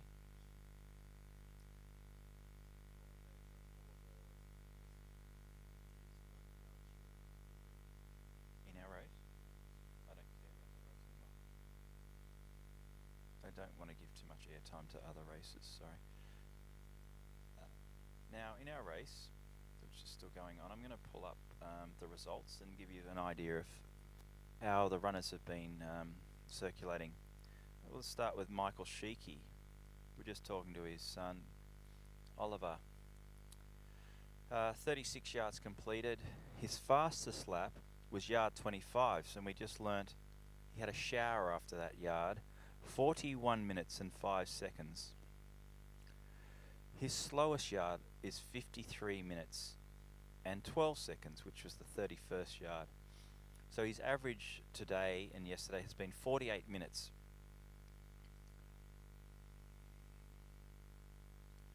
Akira has fastest lap of 42 minutes 26 seconds. with the slowest of 50 minutes and 6 seconds. His average is 46 minutes 13. The runner I know least about is Josh Graham. His fastest is 44.17. His slowest is 59.39 on yard 30. I'm not sure what happened that yard. His average is 49.53. He's had a PB going into this event of 24. So of all of the runners, he's now stretched himself the furthest past their personal best.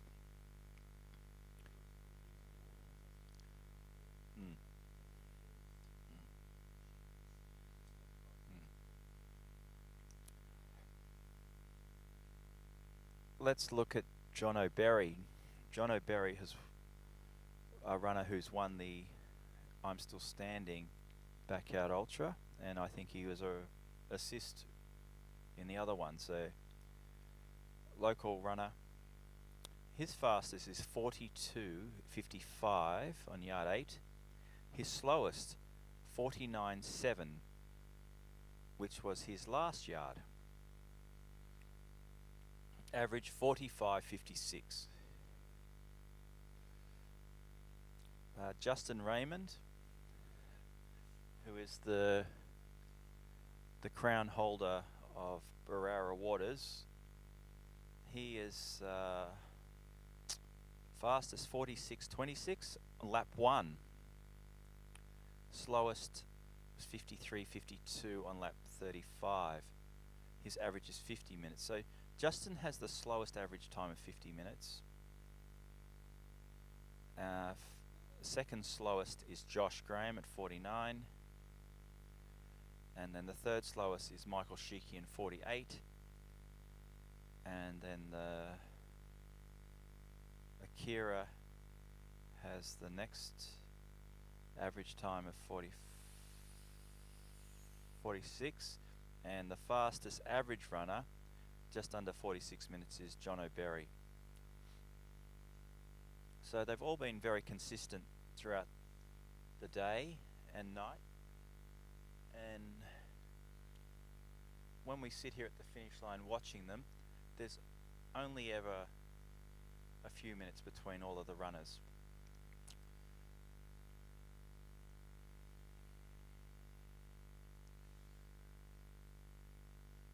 We have most of the support crews are out on the course cheering the runners as they go through. There's a number of spots here at St Ives where you can just walk across and see your runner, and it's a wonderful course for spectators. From the hub, the furthest you are on the course is around 700-800 meters. So the way the course is designed, it's 2.2 kilometer out, and then a 2.3 kilometer loop, and then a 2.2 kilometer back. So it's sort of like a lollipop. And when you've got 500 runners on the course, it's been designed that all of the runners are in that 2.3 kilometer loop. So we don't really get runners coming back on each other, and it eases all the congestion. We've really had ideal conditions since the start. Yesterday at 8 AM. On the Friday night there was some significant rain, but the course has been in ideal conditions for running.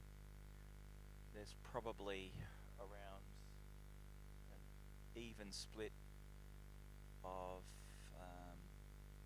pavement being road and gravel, I guess you'd call it dirt, and then probably a higher percentage of grass.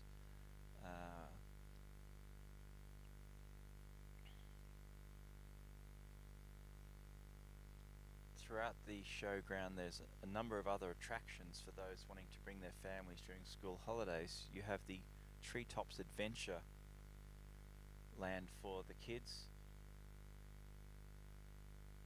You have the Princess Anne Arena, which is used for equestrian events. You have the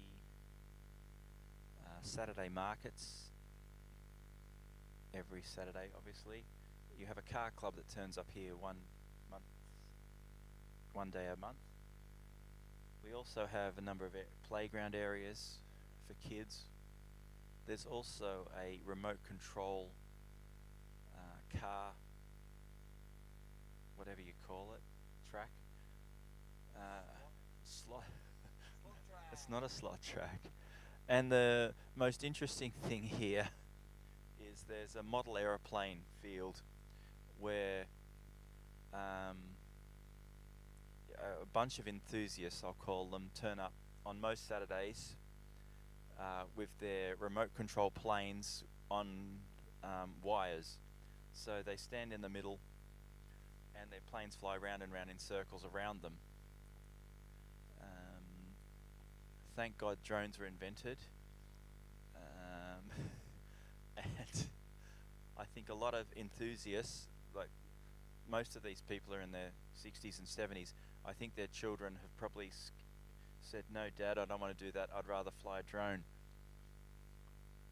And this area is, if you look at some of the footage that during the Ascension documentary, some unbelievable footage was taken by the Lumina team of the showground surrounds.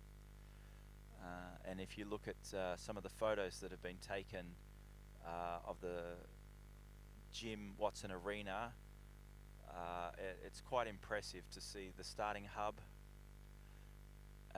all of the gazebos. A lot of effort and time went in to that design. We used an architectural company called Adrian Watmore and Associates to design and build the hub.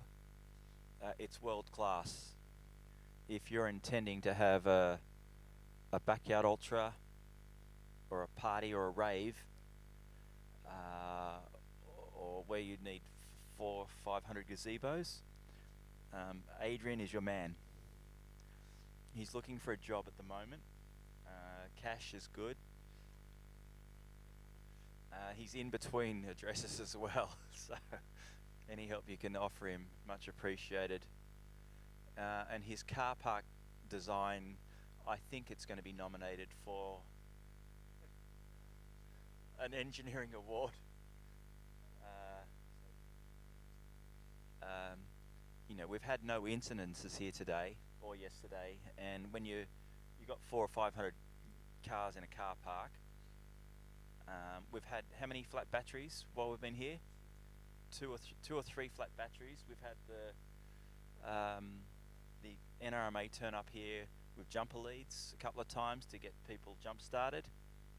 It's harder to get cars jump started nowadays than it used to be. The old clutch start was a favourite of mine in the late 80s, early 90s, where you made sure you parked on a hill when you had an old shit box, and you could just roll and clutch start. The younger generation out there wouldn't know too much about it, I wouldn't think. Oh, hang on. Oh, I'm gonna go. I've got another person here to interview. We have Vandalised Media, who we started these guys' careers in the running area, and their founder here is Luke. Now, Luke, when I was talking about clutch starting cars, you're in your mid-20s, and you're a specialist. Tell me a bit about your main job. My main job, I wrap cars. This is my second job with my partner, who is the owner of the business, not me.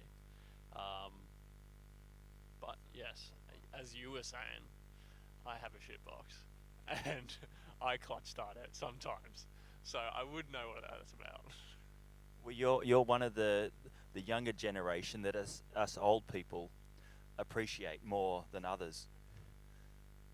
Someone who has a tradition, a history, and tell us a bit about your rapping. Like when we talk of rapping, we think of American singers.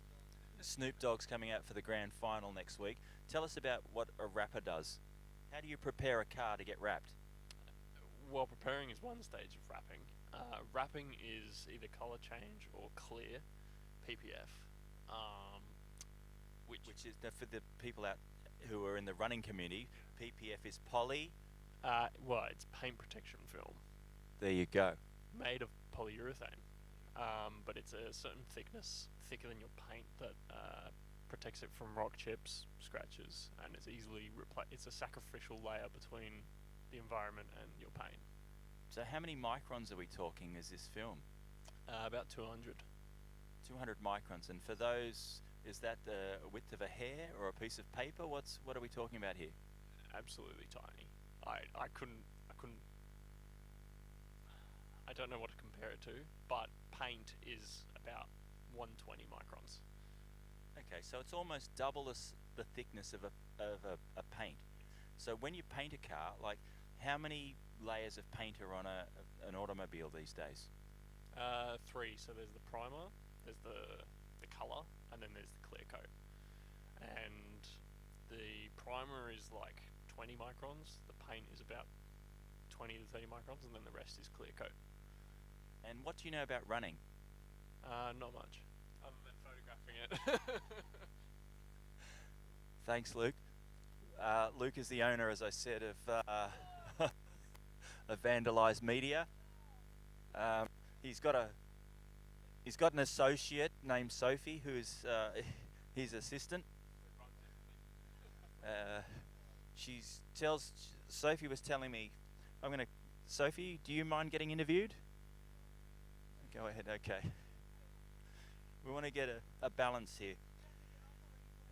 I'll come over, I'll go through this esky and this equipment. Now, Sophie is one of the associates at Vandalised Media, and you've been photographing, is it photographing or what do you call it? The 180 cadence events now for 2 years. Well, we photograph, so that's, what do you mean, sorry, what? So, how many photos have you taken over the event? Over this event? Over this event, yeah. Probably about 25,000. 25,000, and you were telling me it takes up a lot of space on your computer? Yeah, I estimate we have 1.5 terabytes of images, which is 1,500 gigabytes. So, quite a lot. So, as part of the package of entering a 180 cadence event, you get free photos. Correct. And how long does it take you to download and upload all of these photos? It used to take us a very long time, but we've figured out some hacks, and so now it only takes, a few hours. So downloading may take, I don't know, let's say all up 3 hours. The editing is the long haul process here. We're talking for a backyard ultra like this, we're talking 2 days, and that's both of us editing on separate computers, and then uploading takes another probably about 3 hours. Okay, so the runners can expect to see their photos in... Well, we usually get the backyard ultra photos out Wednesday. Whether that's Wednesday morning or Wednesday evening, I am not sure yet. So, but keep Wednesday in your calendars, runners. Okay, thanks, Sophie. I've just found my gloves and my water bottle. I've been looking for them for 4 hours. Thank you for that interview. That's helped me out immensely. I have another person here to interview, but I'm going to bypass him and find somebody else to go and talk to. Over here, we had somebody who turned up for 6 minutes earlier, and then he went out on course, and now he's back. Mike Foles has run in a couple of 180 of cadence events, and he did the Great North Walk 30 today. Mike, tell me how you... I did all right. I didn't do as well as my son Miles, who came in the top 10. But I try and come to every single 180 cadence events. I've done a couple of events now. I did one backyard ultra, my son did 2 of them. A funny story, I had a bachelor party at 5 p.m. on the afternoon of the last backyard ultra, so I thought I'd just come and do 5 or 6, and I got to 6, but you know how these backyard ultras go, it's like, well, I can just do just one more. And then I thought, well, I can time to do just one more. And then I was getting to the stage of, well, if I walk off the course and I sprint to my car and I sprint to the train station, I can get there 5 minutes before the start. So I ended up doing 8 or so, but it's definitely unfinished business. I'm going to have to come back and see how many I can actually do. But my son Miles got to 24, and I think that may have got it out of his system. Well, you say Miles got to 24, but he also got to Hornsby Hospital as a result of that 24. Now tell us what happened to him, so some other first-time runners to the event can know what not to do. Yeah, so it was a bit unfortunate. He came out after 24 and he was feeling a bit dizzy, and his blood pressure was low. So he went to the first aid tent, and they were very professional about it, and basically, you know, let him lie there for a bit. But then after a while they said no, you know, that he should have come right by now. But it all ended very well. You know, an ambulance did come, but by the time they put some saline in him and took him off to the hospital, he was right, and yeah, did very well in 6-foot track recently. So he's obviously on the fully on the mend. And you've also got a daughter who's a runner. Now she went very well at the City to Surf, I saw. So tell us about her running career. So while Miles is the one for, you know, going out at night and running all night, Caitlin does the shorter stuff. So 16th at City to Surf. So not quite sure where they got the genes from. Obviously from my wife, not from me. But yeah, no, they both run very well, and yeah, I just like to come along and you know, just join in the events from the back. I also, you know, ran City to Surf, but in a different part of the field for sure. Thanks, Mike, for that. Much appreciated. Now, you went out on course. Tell me what you saw out there. Yeah, the guys, they're moving okay. I mean, there's a big gap between 1st and 5th, so I, you know, hope everyone makes it in time. But yeah, just amazing how after 30 on the 37th loop that they're still moving so well. It's just incredible. Mike, thanks, Mike. Thank you for that. I'm just walking over to the medics tent now. I don't know if Sarah will have a word with me. She's got no patience at the moment, so maybe it's a good time to talk with her. So tell the folks at home, what does a medic do during a backyard ultra? Well, we're here on standby just waiting. Hopefully waiting for not much, but yeah, we're ready to approach any athlete who's dizzy, nauseous, fatigue, blisters, have little niggles in their ankles, maybe need a bit of ice for a bit of healing before the next lap, but just get them all set and ready to go so they can get one more done. Okay, and tell us about the company you work for. Who are they and what other events do they do? We are Event Safety Services, and we work for many running events, a few mountain bike events as well, but you'd know a lot of them by UTA, so the UTMB events like UTK, COSI as well. 6-foot track, Hounslow, they're just a few to name. There's plenty all year round though. We do a lot of the 180 events. Heaps of them, heaps and heaps of them. Yeah, Lucas is the owner of the company, and puts on always you know, provides professional staff. So if somebody out there is looking to put on an event, doesn't have to be a running event, what are they called again? Event Safety Services, yeah, so we even do events like a Lithgow Halloween event, some school fates. Yeah, there's a whole array of events that we can provide aid for. And what's the most common injury that, like, it doesn't have to be a backyard ultra, that you come across with runners? I would put it down to grazed knees and rolled ankles. Okay, what? A lot of stitches. Do you have to ever do any stitches on course, or? Sometimes we have doctors on site. So UTA, we definitely have doctors on site. They do so have a lot of nurses on site too who have good good background knowledge in all areas, but yeah, we can do stitches if necessary. A question with the UTA. You have approximately 7,000 or 8,000 runners over a period of 4 days or 3 days. How many medics would be available on course, like either in the main hub or out in the field?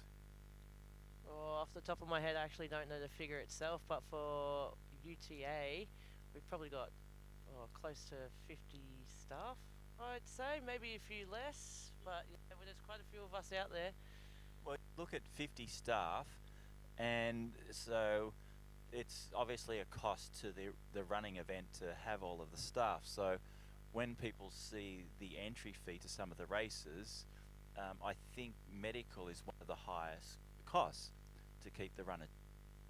Just hope when people say, "Oh, it's $200 this event," or $500 to enter this event, there's a lot of cost that goes into putting on a successful event. But keeping the runners safe is the most important thing, and that's why 180 Cadence always employs your company to keep our runners. So, thank you, Sarah. Well, thanks for having us. Thank you. You're perfect. That was wonderful.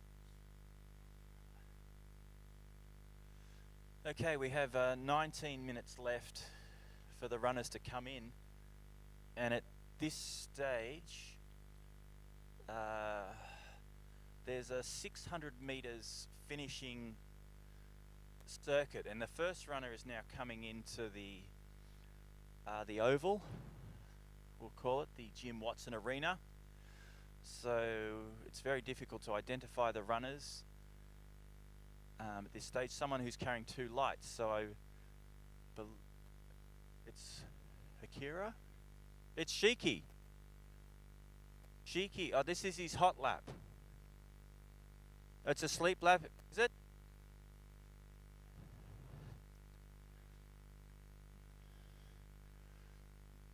He's not running anymore, so he's walking. So if he wants to sleep, get his start. If that's Michael Shiki, start running. Okay. We know that's Michael Shiki. Well done. Michael Shiki first into the arena. Now, as this is a sleep lap, out of respect for Michael, we're going to turn the music on really loud, and I'll come over here and interview him. One of the beauties of being at the St. Ives Showground is we really don't have any neighbours who are within a couple of kilometres, so we can get away with things you wouldn't be able to get away with in suburbia. In noise, I'm talking about, not other things. We did have one local residents come and have a chat to me earlier about how loud we were in the night, and out of respect for them, we're going to pump it up again as well.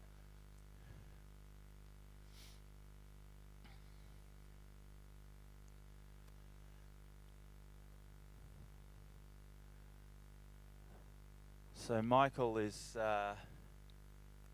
heading around with about 400 meters to go to finish the lap. I can see another runner coming by about 800 meters from the finish for this yard. So the yards are getting slightly slower. In some events you'll find the runners run faster during the night because of cooler conditions. But again, these runners are really testing their limits. 40 hours has been the furthest that any of these runners have gone. So we're going to see hopefully 5 runners get to 41 yards very shortly.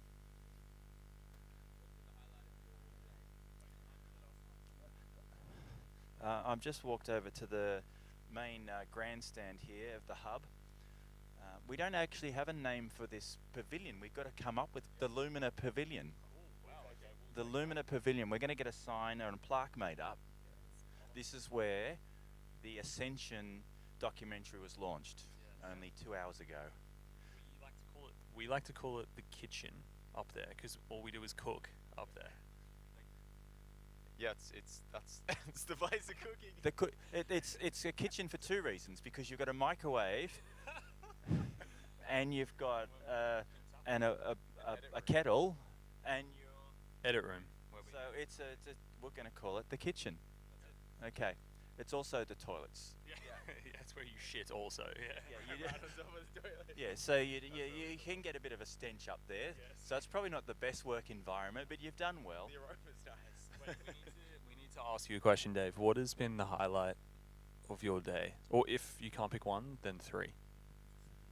I hate to say it, but it's not actually running related.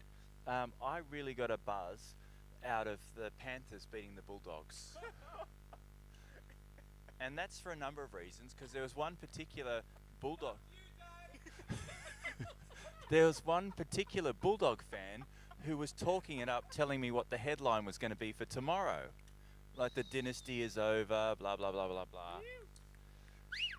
Here we go. Michael Sheikey.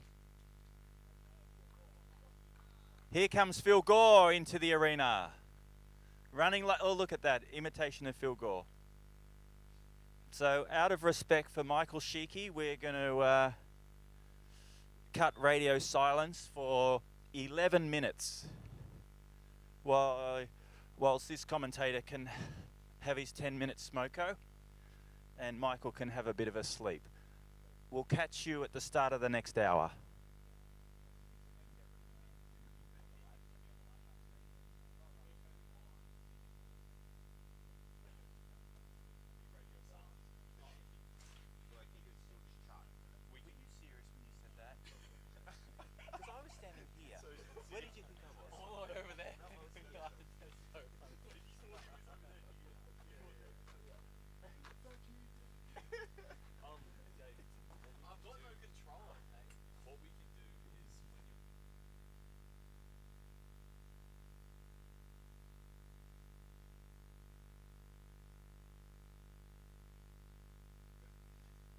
I've just been told there's 60 people online, so I'm up in the.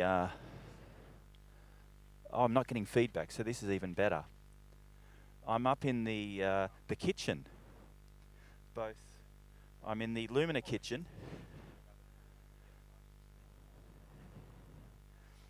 Okay, so I'm in the Lumina kitchen, which is adjacent to the cooking kitchen. So we have a microwave here. The runners have been using the microwave. We've got some baked beans and some rice up here. Basmati rice, someone's been cooking. On top of the microwave is a plastic container with gunk in it. The kettle, the urn, sorry. We've had people heating up all sorts of things. It's amazing what people are eating. And also up in the kitchen, this is where we had the race check-in.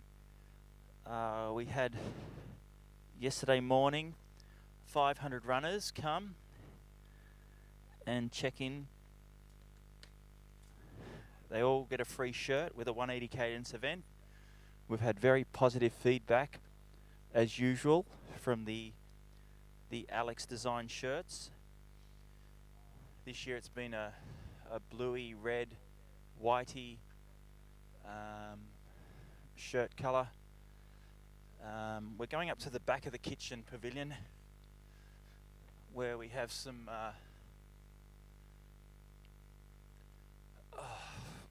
10 steps to get up the top. We've got some lights been installed just for the race. Is that Justin Raymond? Justin Raymond is running by.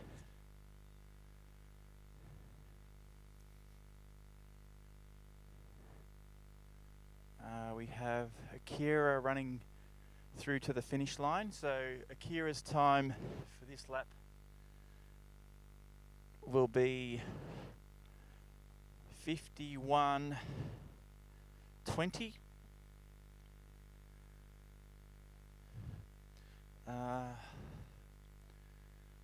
So Justin has been the slower of the runners over the last few hours. So Justin has 600 meters to go, and the other two runners are in the home stretch. So they'll all get 10-minute break. So they've been very consistent, as I've said earlier.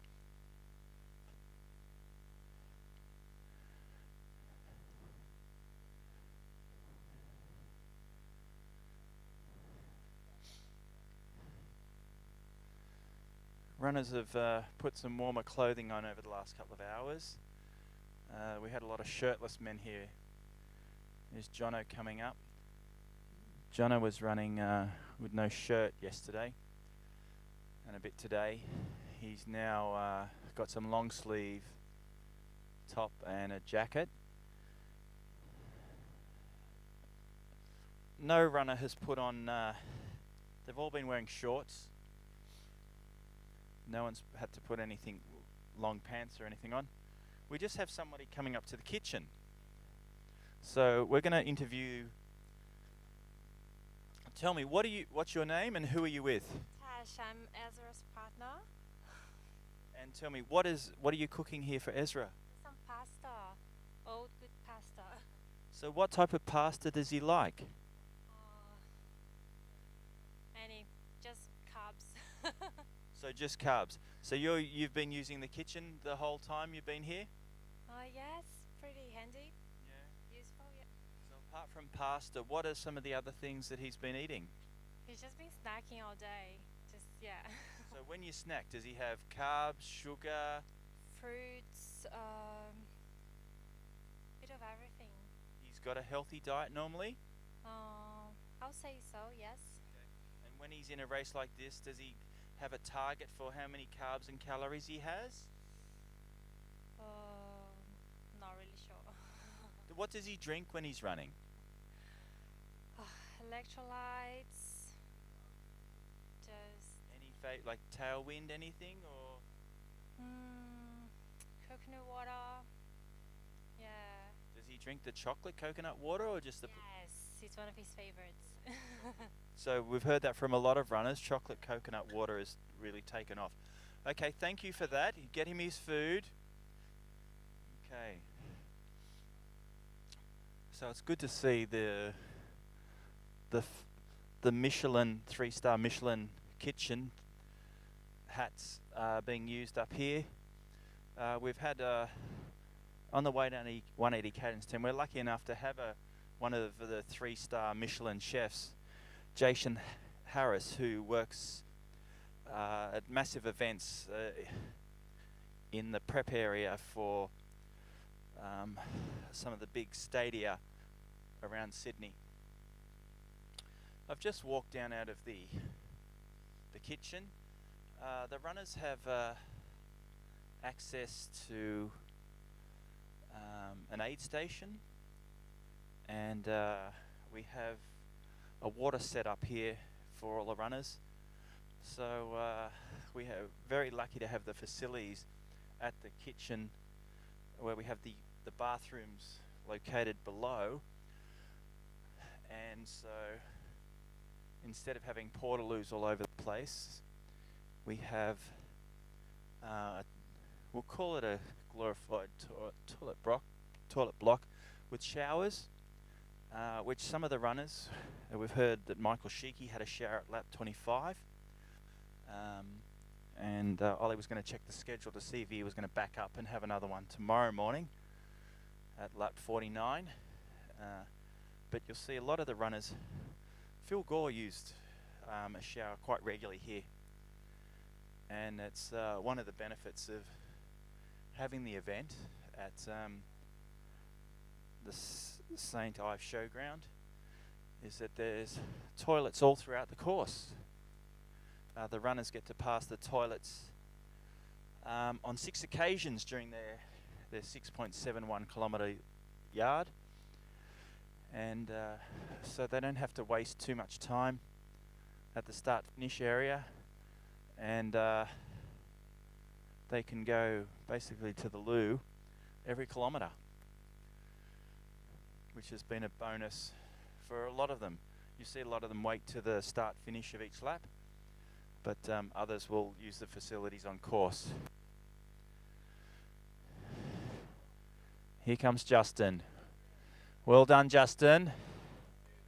5 minutes, mate. Well done. We're going to get Justin to 41 pretty soon, a new personal best. So all the runners are home safe and sound with 5 minutes to go.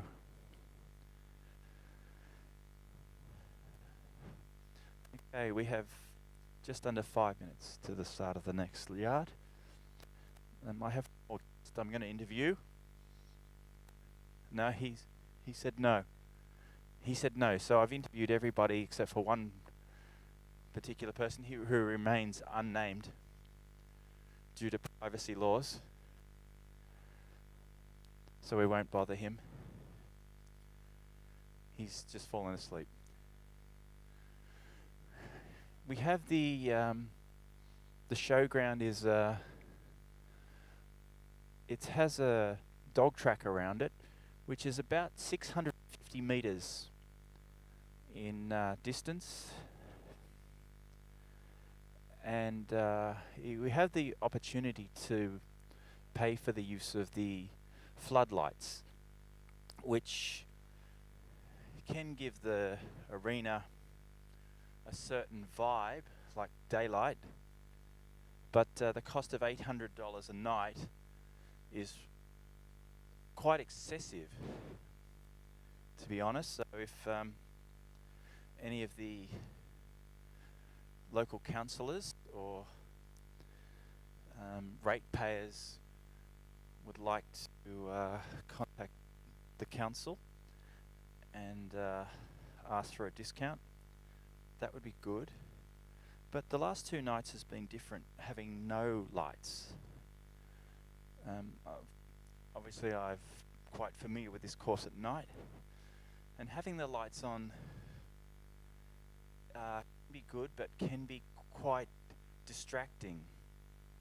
You have 5 light towers, and you get potentially 5 different angles plus your head torch, and you can get delirious. Now I'm over here with some spectators. Okay, who are you guys here today to see? Supporting Justin. Justin, okay. So Justin's a Barrow Waters boy. Yep. Are you the other 2 residents in Barrow Waters? No, we're the other side of the lake. Okay, so Justin's very famous for doing a particular run. Are you familiar with his run? His run. His daily run goes. Do you know where it goes? Up and down the street. Up and down the same street from the ferry. He must know the ferryman. No, there's a song called "Don't Pay the Ferryman." So does Justin pay the ferryman? I don't know. But he must be quite familiar with the ferryman. I did have a chat with the ferryman there last year because they do have a job going. And I was curious as to how much a car ferryman gets paid. And do you know how much a car ferryman gets paid? Tell us. I want you to have a guess. I don't know. I'll play the higher-lower game here. Okay. What, on an hour? A yearly salary. Yearly salary. Ooh. Not sure. We've got 4 speechless. 120. Do you think you would get paid $120,000 a year to do this? To do this? Well, I think it'd be a hard job to recruit somebody into, so Because the hours are quite. demand, supply. 120,000 is correct. Wow.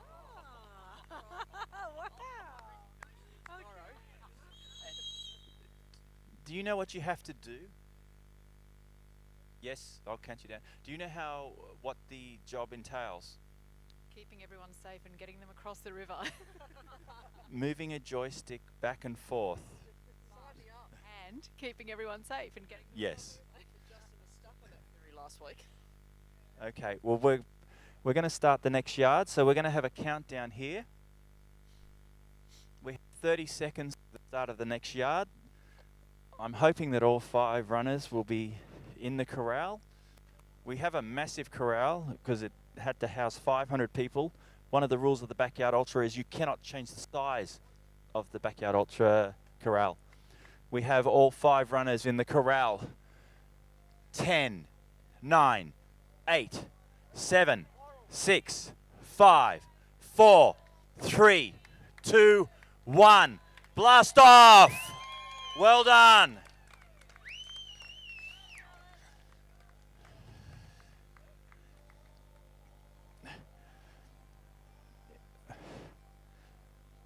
So thank you for staying with 180 Cadence Radio. We're going to say goodbye to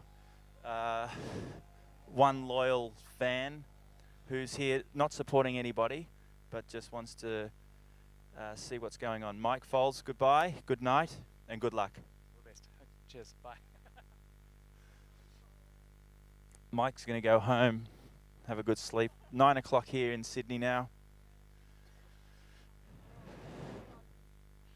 We're losing some of Justin's fans now, unfortunately.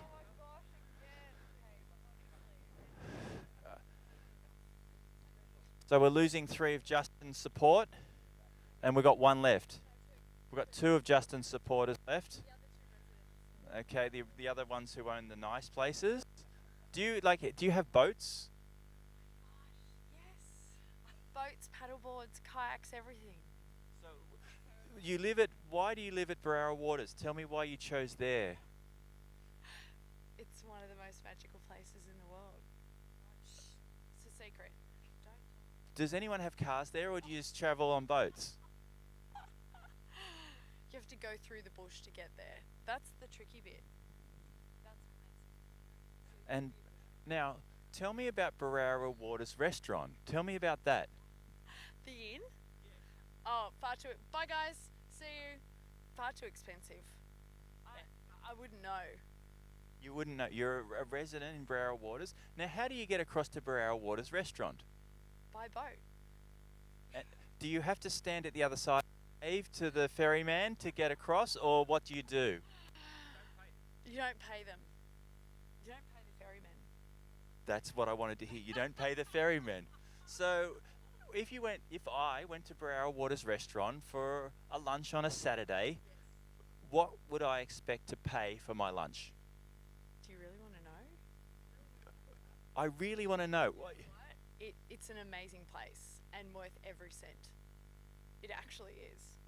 So, it has to. We've been talking about the kitchen up here having 3 Michelin hats, so it's not as good as what we put on here at the 180 Cadence events. The microwave are pretty special. I'm pretty sure that the inn might have that in a little bit more. So, yeah. But can you use Barara Waters Inn at 3 a.m.? No, so you do have that on them, absolutely. Maybe we need to talk to the owner, Brian, and see whether he can change his opening times to cater for that. So we know now if we make a booking at Barara Waters, we ask for Brian and we get, what's the discount that we get? Oh no, I'm not sure there's any discount. I think he's got a long list, a wait list, yep.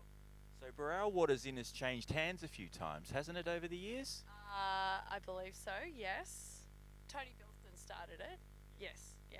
So, yeah. How long have you lived in Barara Waters for? This is far too much information going out on the public sector. A few years.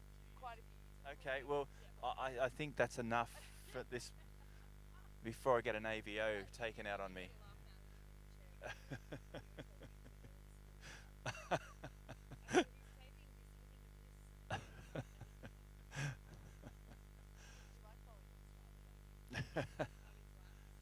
I hate to know how many yards he's done up and down the hill up to Arcadia. Isn't it? Like, it totals about, every day. He doesn't go up every day. He goes around every day, like on that 5 point whatever K loop. Around and around and around and around and around. So that's his practice for a backyard ultra? Yes, absolutely. You know why? Because you just have to keep doing laps, right? So it's just it's a mind bend. I think that's why he does it. Yep. And how far do you think he's going to get? Oh, we'll go at least 41. Maybe 42. So we've only got a couple more hours.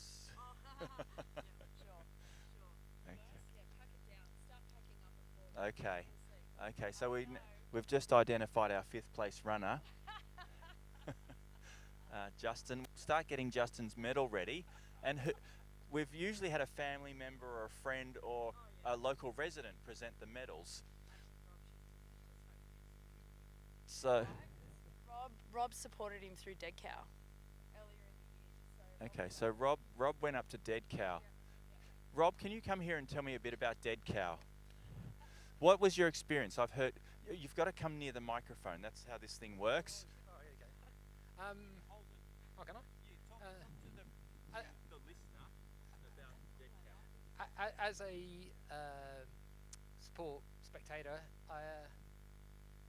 it was a different vibe. It wasn't as you were more remote, so there weren't as many people coming in and out. I think that makes a big difference here. Like friends of Justin can turn up for half an hour or however long. That was a big difference. But look, it's a nice place to be. Gets cold. It was cold at night. I don't know what the course was like to run. Maybe I'll have a go, but one day. How many days were you up there? Well, Justin was running for nearly 2, so I've probably been there a bit. Yeah, and the day after, so maybe 2 or 3 days. And how do you get to Dead Cow Gully? And why is it called Dead Cow Gully? Because, and I do know this, a cow died. And it took they didn't find the cow in the gully for 2 weeks, and that's, I don't know when this was, but a while ago. But the clue's in the name. And how did you get up there? I flew to Sunshine Coast and drove. How far is it from Let's say 2.5 hours. So you had to get a rental car? Yeah. So it's a big. And you were allowed to drive the rental car on dirt roads? Oh, it's not dirt. I mean, other than the actual car park. It's a civilised bit of Queensland, just about. And how many people were in the Dead Cow Gully race? I'm gonna say 300. I don't quote me on that, but about that. Less than it, and it. And where did everybody park? Oh, it's on a farm, so there's no shortage of space. Big farms and there's little. No, farms. it's a cattle farm. So But Tim's it's, got a big farm. I don't think it's huge. I think the course, according to Justin, pretty much went to the boundary, so I don't think it's huge, but it's big enough. So, does Justin prefer a backyard ultra that's on a farm or a backyard ultra? I have no clue. You definitely have to ask him that. Well, if he gets to 41, then he might prefer this one, maybe. Maybe. Yeah. Well, yeah. There you go. That might be the. At Dead Cow Gully, he would have had a lot of company at 40 yards. He might have had like 100 runners there. Not 100, but Okay. yeah, more than 5. Yeah. I mean, let's say there was quite a lot of people quit at 40, but because it's Why a number. 40? I guess just because it's a number. I mean, I know that Justin came in a group of 4, and they all stopped. And like halfway around, I think they decided they were going to go. So why did he stop? I guess because they'd had the conversation, and he kind of felt when he got to the end he had to quit. So now he's running with nobody. He has no one to talk to. He could go on forever, yeah. So is he playing the? we'll find white out whether meat- you're still open at 3 o'clock in the morning, won't The we? white meat, red meat. Oh, all on his own, but I don't know. Did you answer that one? You haven't Yeah. asked him that. Did you answer the one about I know the answer. It's red. And closer to black. I looked it up. Right. Yeah. I'm not sure if they serve that at Barara Inn. They might. Do you have any sharks up there in the water? Have you? I'm sure there are. I'm sure there are in the river. Yeah. Oh, into the microphone. Yes. So, like, do you have shark sightings? Do people have a? Like, what's your local Facebook group called up there? I think it's called Barara Waters something community page or whatever it is. How many people would be on that community page? Couple of hundred. Yeah. Because it goes like all the way up almost to Brooklyn Bridge. There's a couple of suburbs further up the river. Mm. Now, because the river's in the Yeah.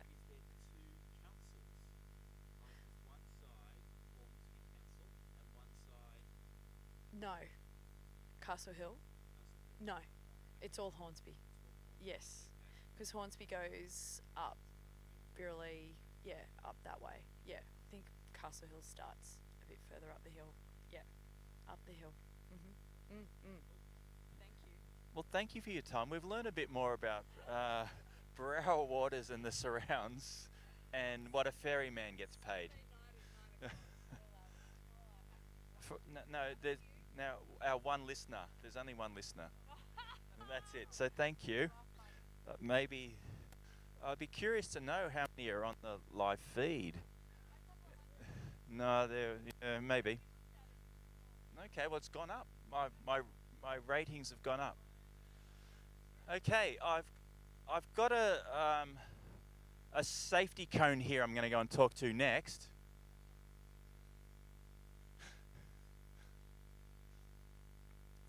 You know, the runners can't do these races without their support crews, and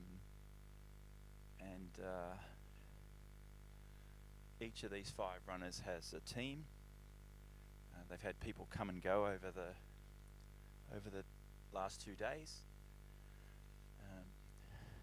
You know, to see and hear some of the support crews of the elites, we'll call them, where you've got, you know, the Phil Gores of the world, where their crew can be with them. The crews have shifts, and the crews are just as professional as the runners. We're just walking back up to the kitchen. Let's have a look at what they've got brewing here. Where I keep hearing this whistle, but I'm either hearing things or they're replaying things for the live feed. Now I'm here with 180 Cadence co-founder and co-event director Alex. Alex, can you tell me how have you felt about the event so far? It's been a terrific event. Thank you, Dave. Yeah, a phenomenal event overall, and yeah, fantastic. And a lot of that goes down to the social media.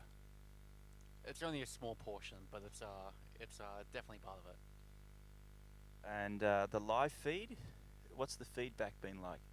Any questions coming in that you feel I should answer? I don't look at it because I don't, I'm not real good at the social media stuff. So what's the vibe out there with the one listener that we have? Oh, we've got more than one listener. I'll show you where to read the chat so you can answer all your loyal fans you're getting. Is that Corey? Has Corey sent me a message? Oh, thanks, Corey. Wow.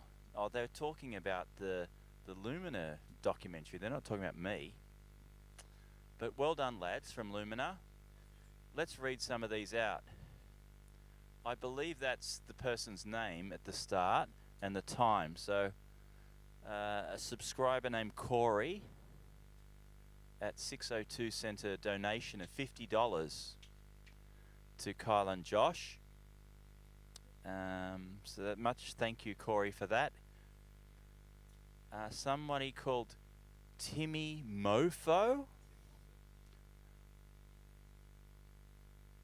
I know that. This is part of my act.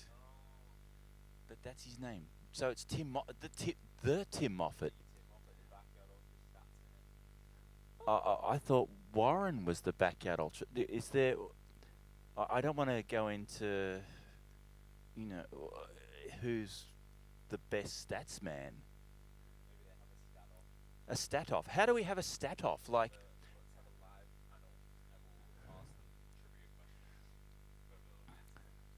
okay, a bit like Sale of the Century. Okay, I think that's something we should have, where we have the 3 greatest Backyard Ultra nerds in Australia together, and we have a competition. Maybe we do that at one of the 180 Cadence. What do I do that where I interview people? One of those things. A podcast. Yeah. Maybe we could do that. So we've got Tim, Warren, and who would be a third stats nerd, do you think? Pardo, maybe? Oh, you got it. There's that. That's. Congratulations, Dave, on your 30 loops at the GV, is it? It's the first silver ticket award run in Shepparton. So we've now got our competition, and we've thrown down the gauntlet.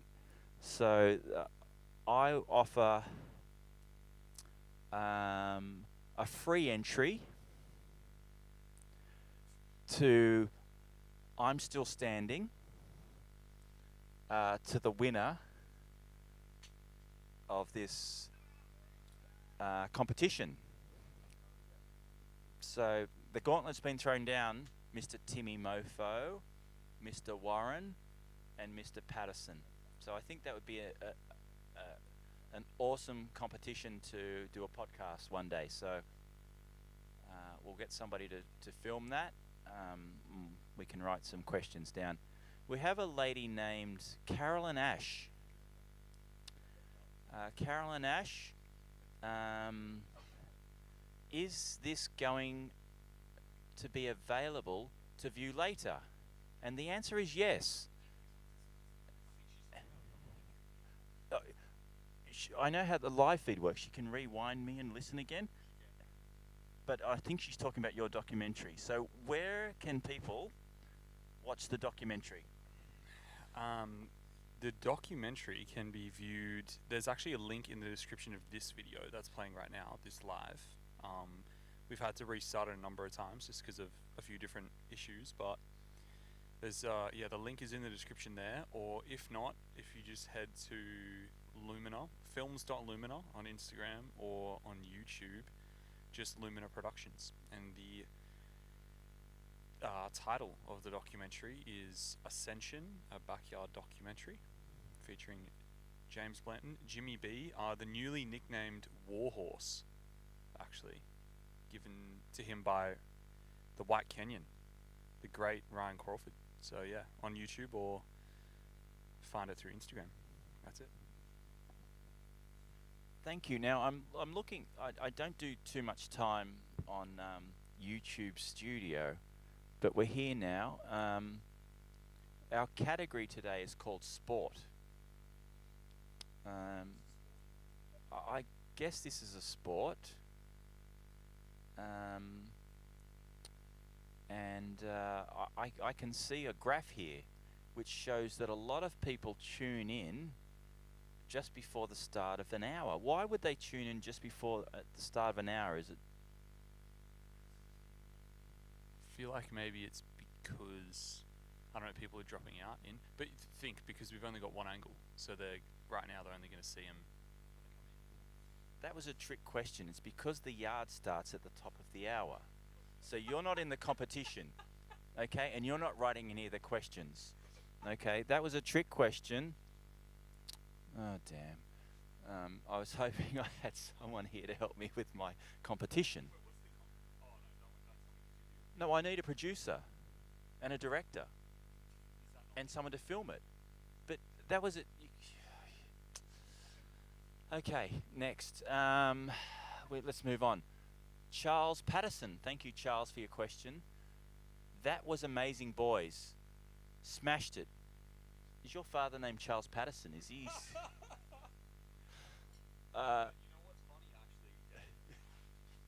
Charles Patterson is the reason why people can listen to you right now this cleanly. He's the guy who helped us out with the audio.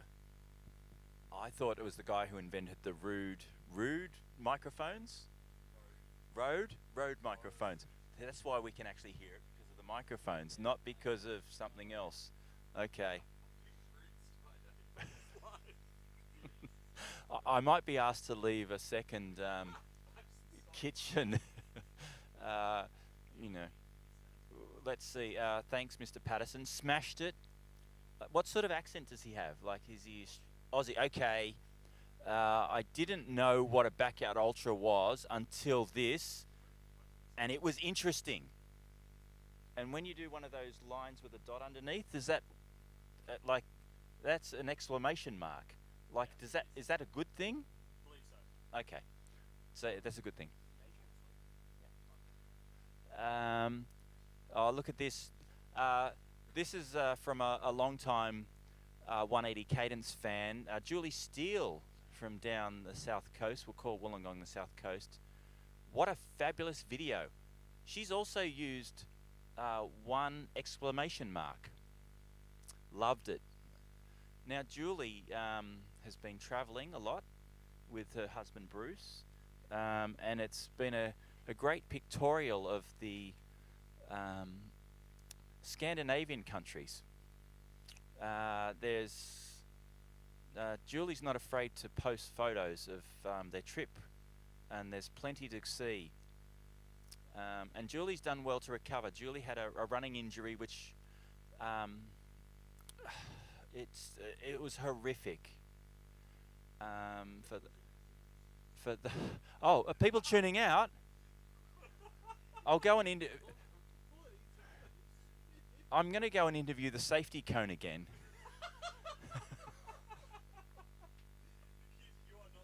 I'm going to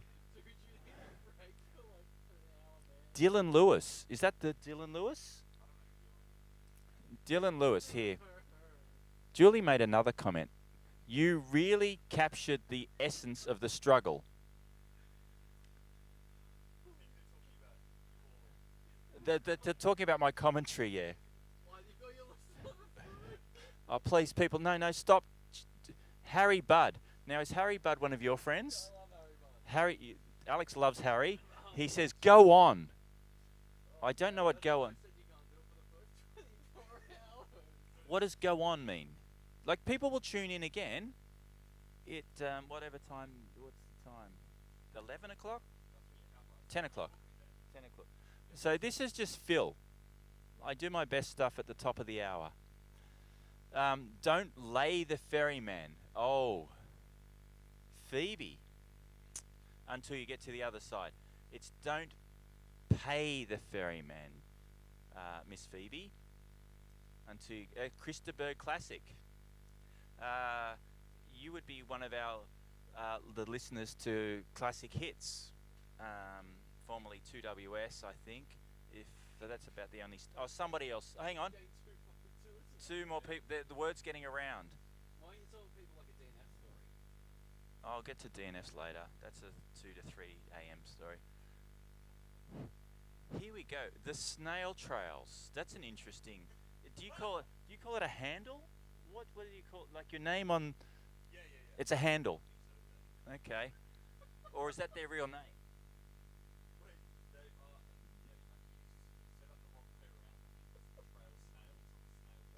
Oh, trail snails. Thank you. Sorry. So you know them. Is that another relative? Oh, the trail snails were. Is that an organisation or a person? Okay, we're going to check this one here. Normally I have my fact checker working beside me, but my fact checker's at home in bed. So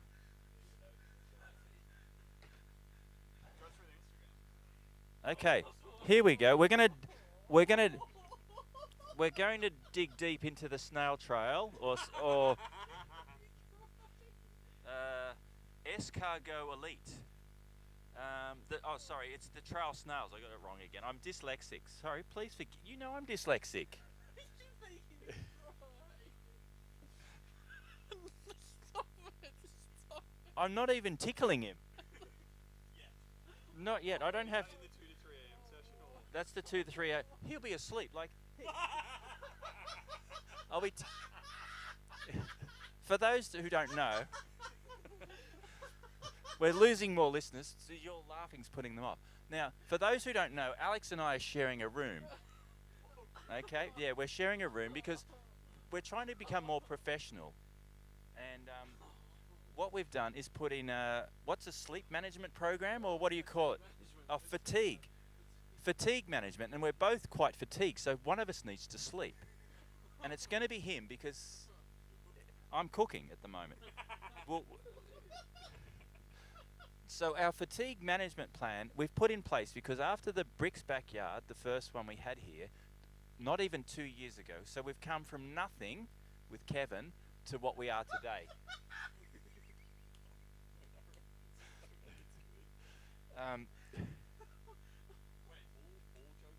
All jokes aside, yeah. This is the biggest backyard in the world, yes. Thanks to you. Sorry, you. I can't turn my head enough. No. So we've gone from nothing to talking about snail trails at 11 p.m. on a Sunday night. Oh, it's 11 o'clock in New Zealand. We got one listener in New Zealand. They're 2 hours ahead.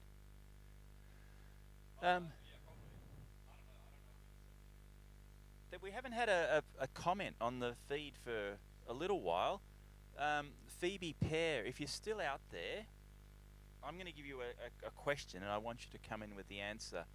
Now, Krista Berg had another song. Can you please name it? It was more famous and went higher in the charts and than Don't Pay the Ferryman. And I want you to also tell me Krista Berg's daughter was famous for what? Okay, Phoebe Peck, if you're still listening, I've only got one listener, so and it's it better not. I'm not sure if you're a member of the Trail Snails, but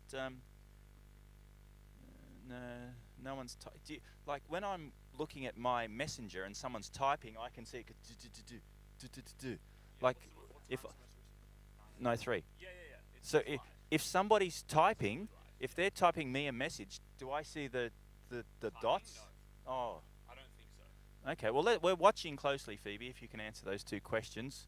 Okay, another question for you. Okay. I've been asked that you're the counsel for this. Can Alex and I start a business together? Oh. If it's got anything to do with trails or snails, yes. Oh, okay. Like a restaurant. Okay. A restaurant. We were in the kitchen. Yes. So you're this kitchen, I'm that kitchen. Yeah. I think we should start, I've always wanted to put a cafe in a running shop. Like a trail running shop, and it has a cafe. I've always thought that's a good idea. Yes. They do it in America, like they have a brewery in America that's in a trail running shop. Okay, so, we don't want a third wheel in this. Oh, sorry. Wait, you're literally inserting yourself into the... Yeah, well, I'm in the middle of you two at the moment, so, it's going right through both ears. Can't you see? Yes. Okay, now, who am I going to ask to talk to about this business proposition? Okay, just hang on. I need you on the mic. Hang on. Still no answer from Phoebe. There isn't one. It's Kyle's idea. I can tell by the look in his eye he's lying. There is no idea. Well, actually, I thought about starting an events company. Yeah, I know. Because there's not enough ultra running in Sydney. So I'm looking to work with national parks and start a company called 181 Cadence. Thoughts? I thought you were more of a 90 cadence man, only doing things by half. And and what about your other...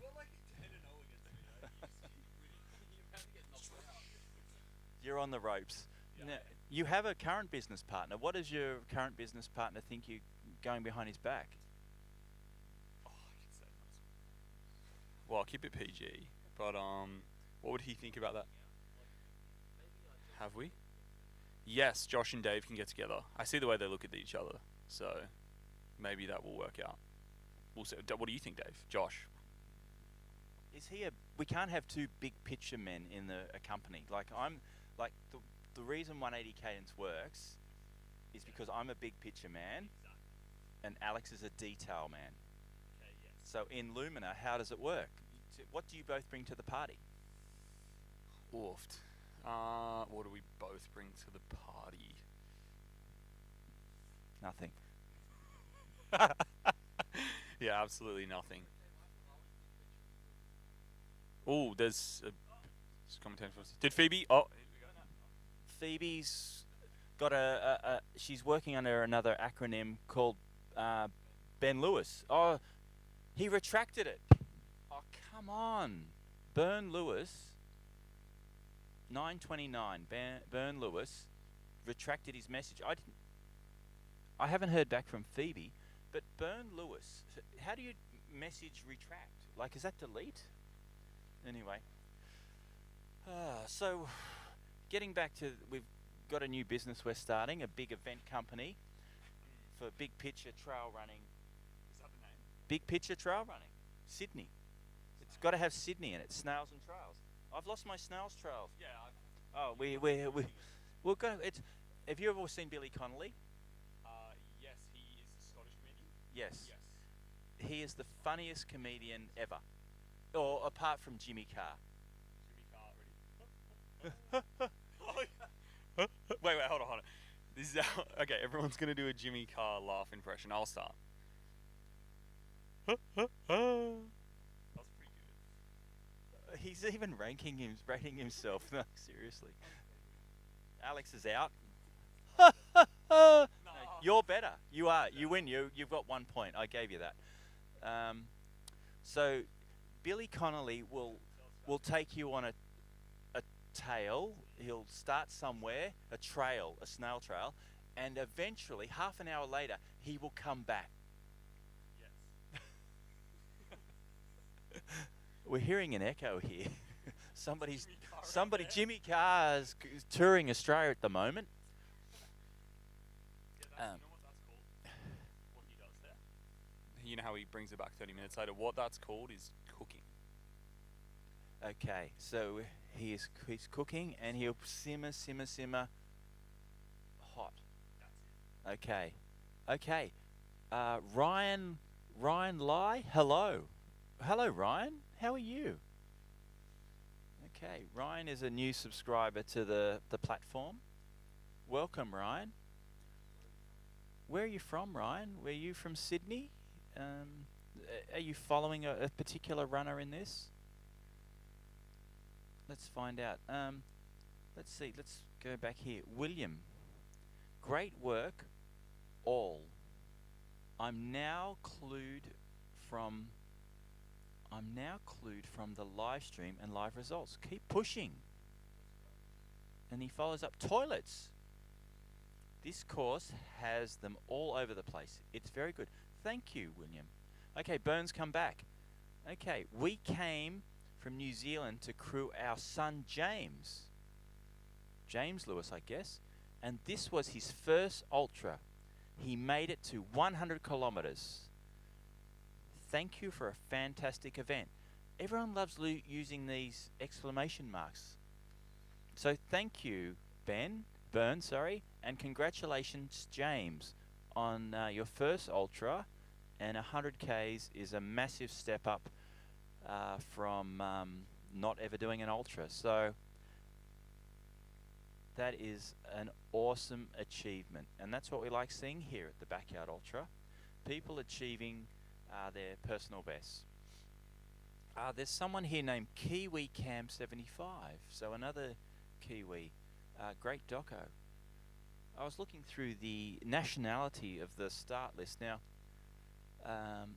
in a Backyard Ultra, your nationality is very important because if you, for instance, are from New Zealand, you can run a Backyard Ultra anywhere in the world, and your result will potentially put you in the national team. So you don't have to have been a Kiwi and run a Backyard Ultra in New Zealand. You could have run it in Australia, like Sam Harvey, and that would count towards your standing in the national team. So the captain of New Zealand, Mr. Sam Harvey, has a current personal best of 118, and he has started a revolution in New Zealand, and the Kiwi team have moved up the global standings, and in last year's Satellite Champs finished in the top 5, I believe,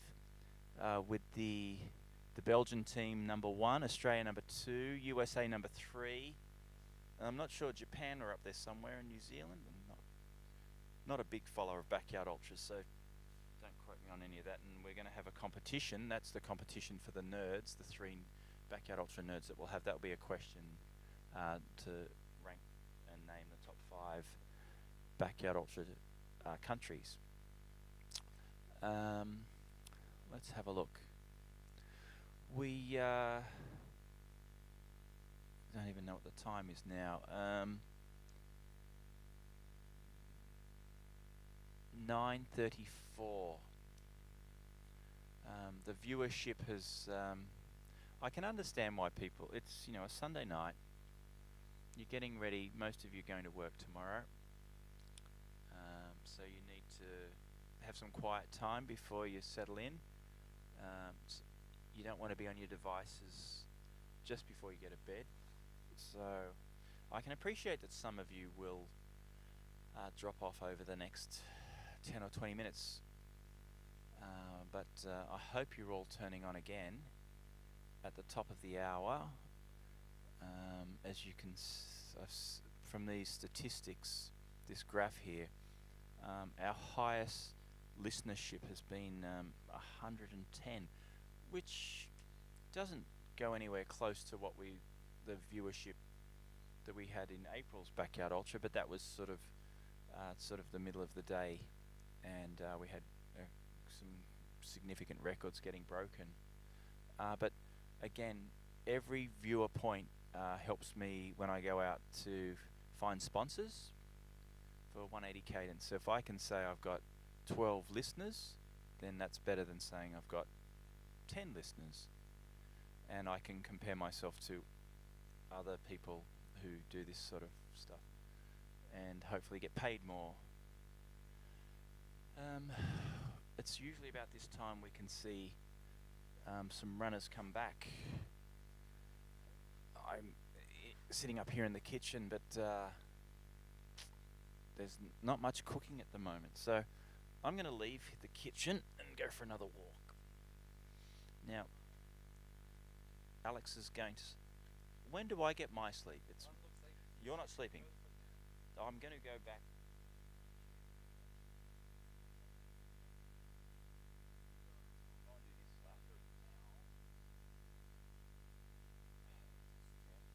What time do you want me to be back? 1. 1? It's a hard time. Okay. 3. Okay. Well, I've part of the health and safety rules that we installed, implemented. I'm going on a break, so I'm going to leave you with the B team, and I'll join you again tomorrow.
Good work, Michael. Michael Sheeky's back in.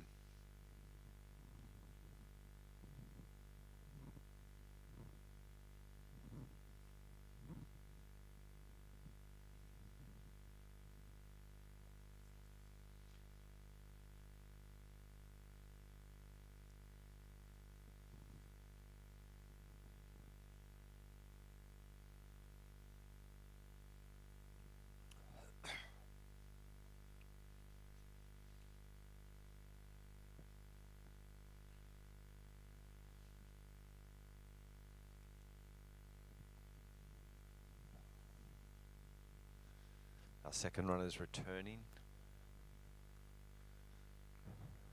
Nice work, Ezra. Ezra's back home.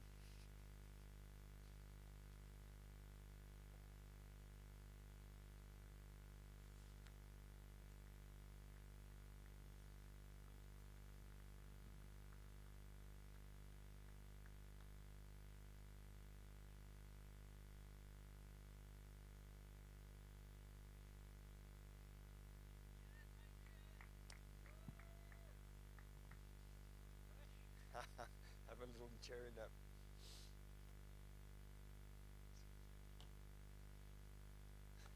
And the third of the 5 runners returning is John O'Berry. He's coming in. Jono's looking strong as usual.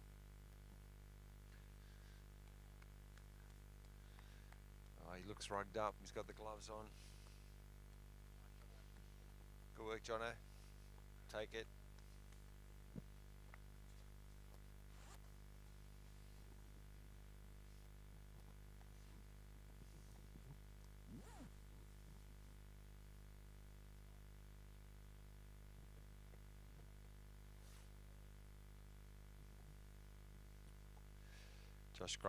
Josh Graham is on the outer track and he's on his way in as well. I actually think that these 5 runners are going to go all through the night, all 5 of them. What do you think, Alex? You think all 5 will go through the night? No. No? Who's dropping next? Your prediction?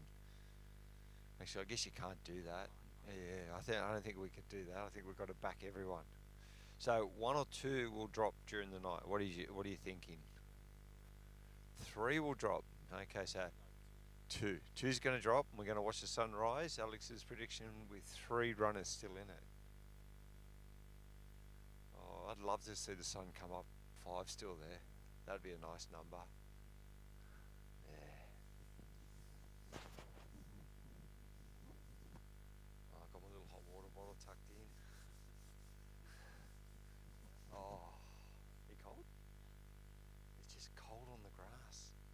Up in that grandstand is nice and warm on the concrete. The concrete's been baking all day, but the days here were warm. It's beautiful weather. It just gets, because we're up high here and it's elevated and the grass has got so much water in it. It gets cold. There's one of our runners way out on the track. Oh, what's he got? What do we think? That's probably about a 5-minute in from there. Yeah, I saw those. There's 2 there, and Josh Graham is a bit further. He's on the grass. Yeah, I saw him come across before. I saw him on the outer loop. So Jono and Isra are in. Sorry? 2 survived the night. You're back to your... Alex had a bit of a thought about it. Alex, the race director, has thought a bit more about it and decided that 3 runners will not survive the night. Is it the cold or the dark? It's the dark that's going to get them, and the lack of sleep. 2 nights of no sleep. Who was that? See if you can pick them as they go out the back of the... That's Justin. Yep.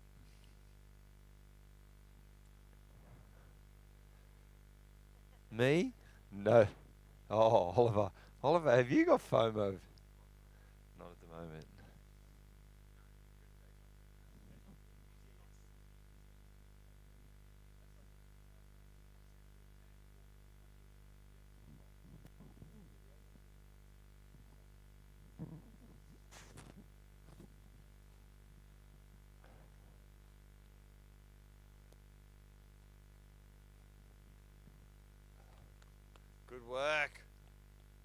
You got this, Josh.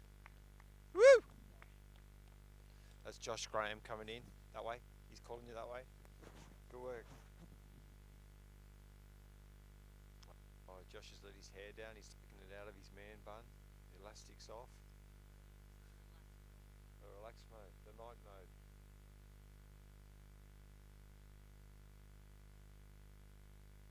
He's got a good little crew there with New. New's been supporting him all the time. No, tell me. Yep. Oh, okay. Your favourite team? Your least favourite team? One of, yeah. Besides Manly, is that the other answer? No, I like Manly. Oh, you like Yeah, I Manly? like Sorry. Manly. I don't like Sharks. Alright. Don't like Warriors. Don't like Canberra. And Anu is very fit. He's a runner now. No, Nu's not a runner. Nu's like post-retirement, so probably chill out, gym. Nice. There you go. And what's the connection with him and Josh? I don't know. Josh Graham. Don't know much about Josh Graham. There you go.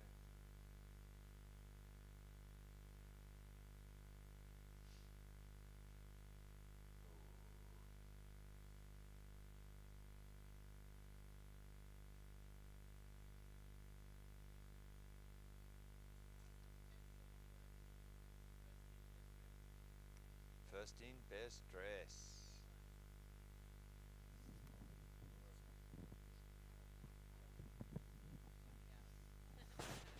Like yours. Like Michael Sheikey's. He was reserved. Beck Myers was.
Got 7 minutes, just under 7 minutes, and we're still expecting Justin Raymond and Michael Sheikey back in. Oh, Michael's here, sorry. Michael's sleeping in his tent.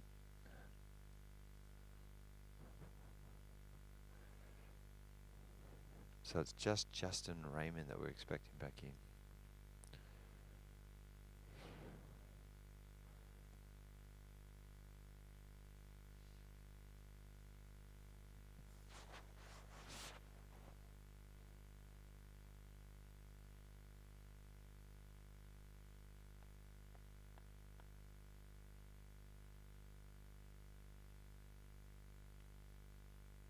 With a lot of backyard ultras, you normally see them there's always a lot of runners having a low where they're really close to the cutoff.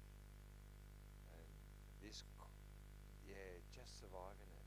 And that's not happening here. They're always in here with plenty of time on this course. Yeah, so here's me worried about Justin, and he's still going to be in with a tad under 5 minutes to go, which is plenty of time. Plenty of time. I'd love to have dude loops and have 5 minutes all the time. It would be perfect. Never in doubt.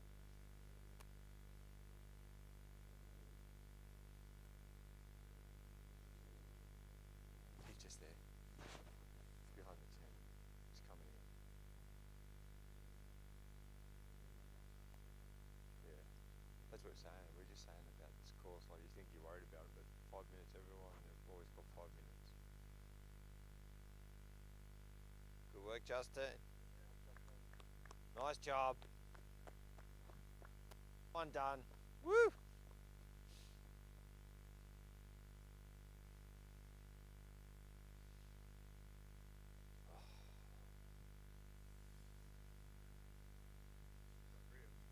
Good work.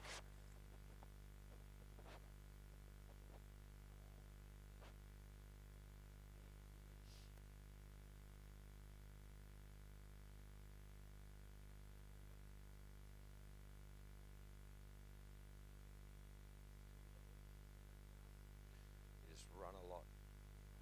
Run slowly a lot. You forget all your fast speed. I think if you've got speed, it's good. Yeah, you need both.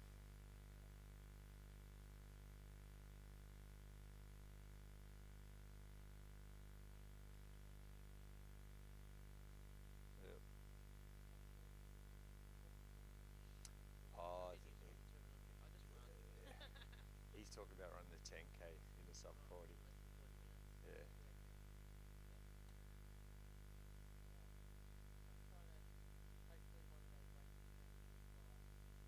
We all are, don't worry. Oh, there you go. Yeah. Yeah, mine is an unofficial one. It's what mine was like 20:05. So close. And I don't run park runs. Which is strange. Yeah, that was a park run. That was I've officially run a park run. Yeah. And that was Mossman Park Run along Balmoral Beach, and it got banned because the first week because there were fast runners running along the pavement, taking out the old people at 8 a.m. in the morning. So the race did not survive. Yeah.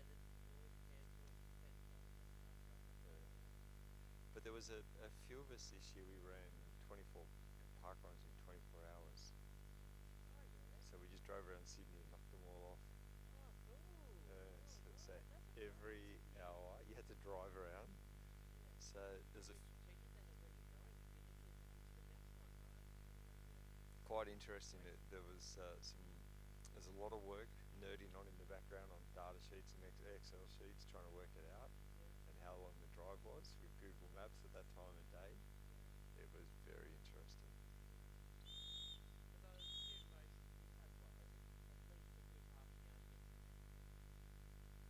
No. Sometimes you don't. Sometimes you can. Yeah, so you try to make it so they're like a 15-minute drive away, but then you get traffic. We got stuck in Centennial Park, trying to get to Centennial Park. We got stuck in traffic after St. Peter's, trying to get across there.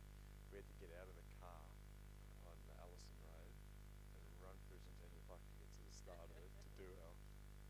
It almost threw us out. Minute and a half to go. Let's see these 5 runners come out. It was in a car. So we were in a van. We had 3 designated drivers. So yeah, we had 3 different drivers. I'm trying to think. 1 minute before the start of lap 39.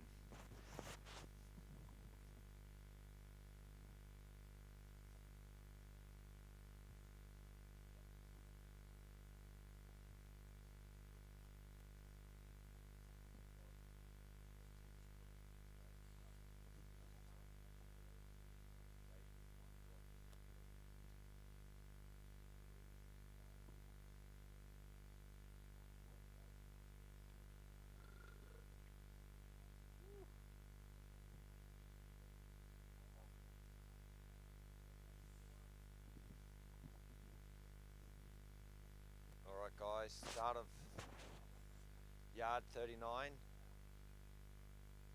5 left.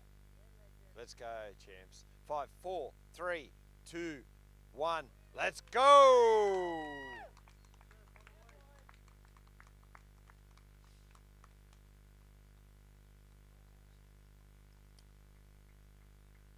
started at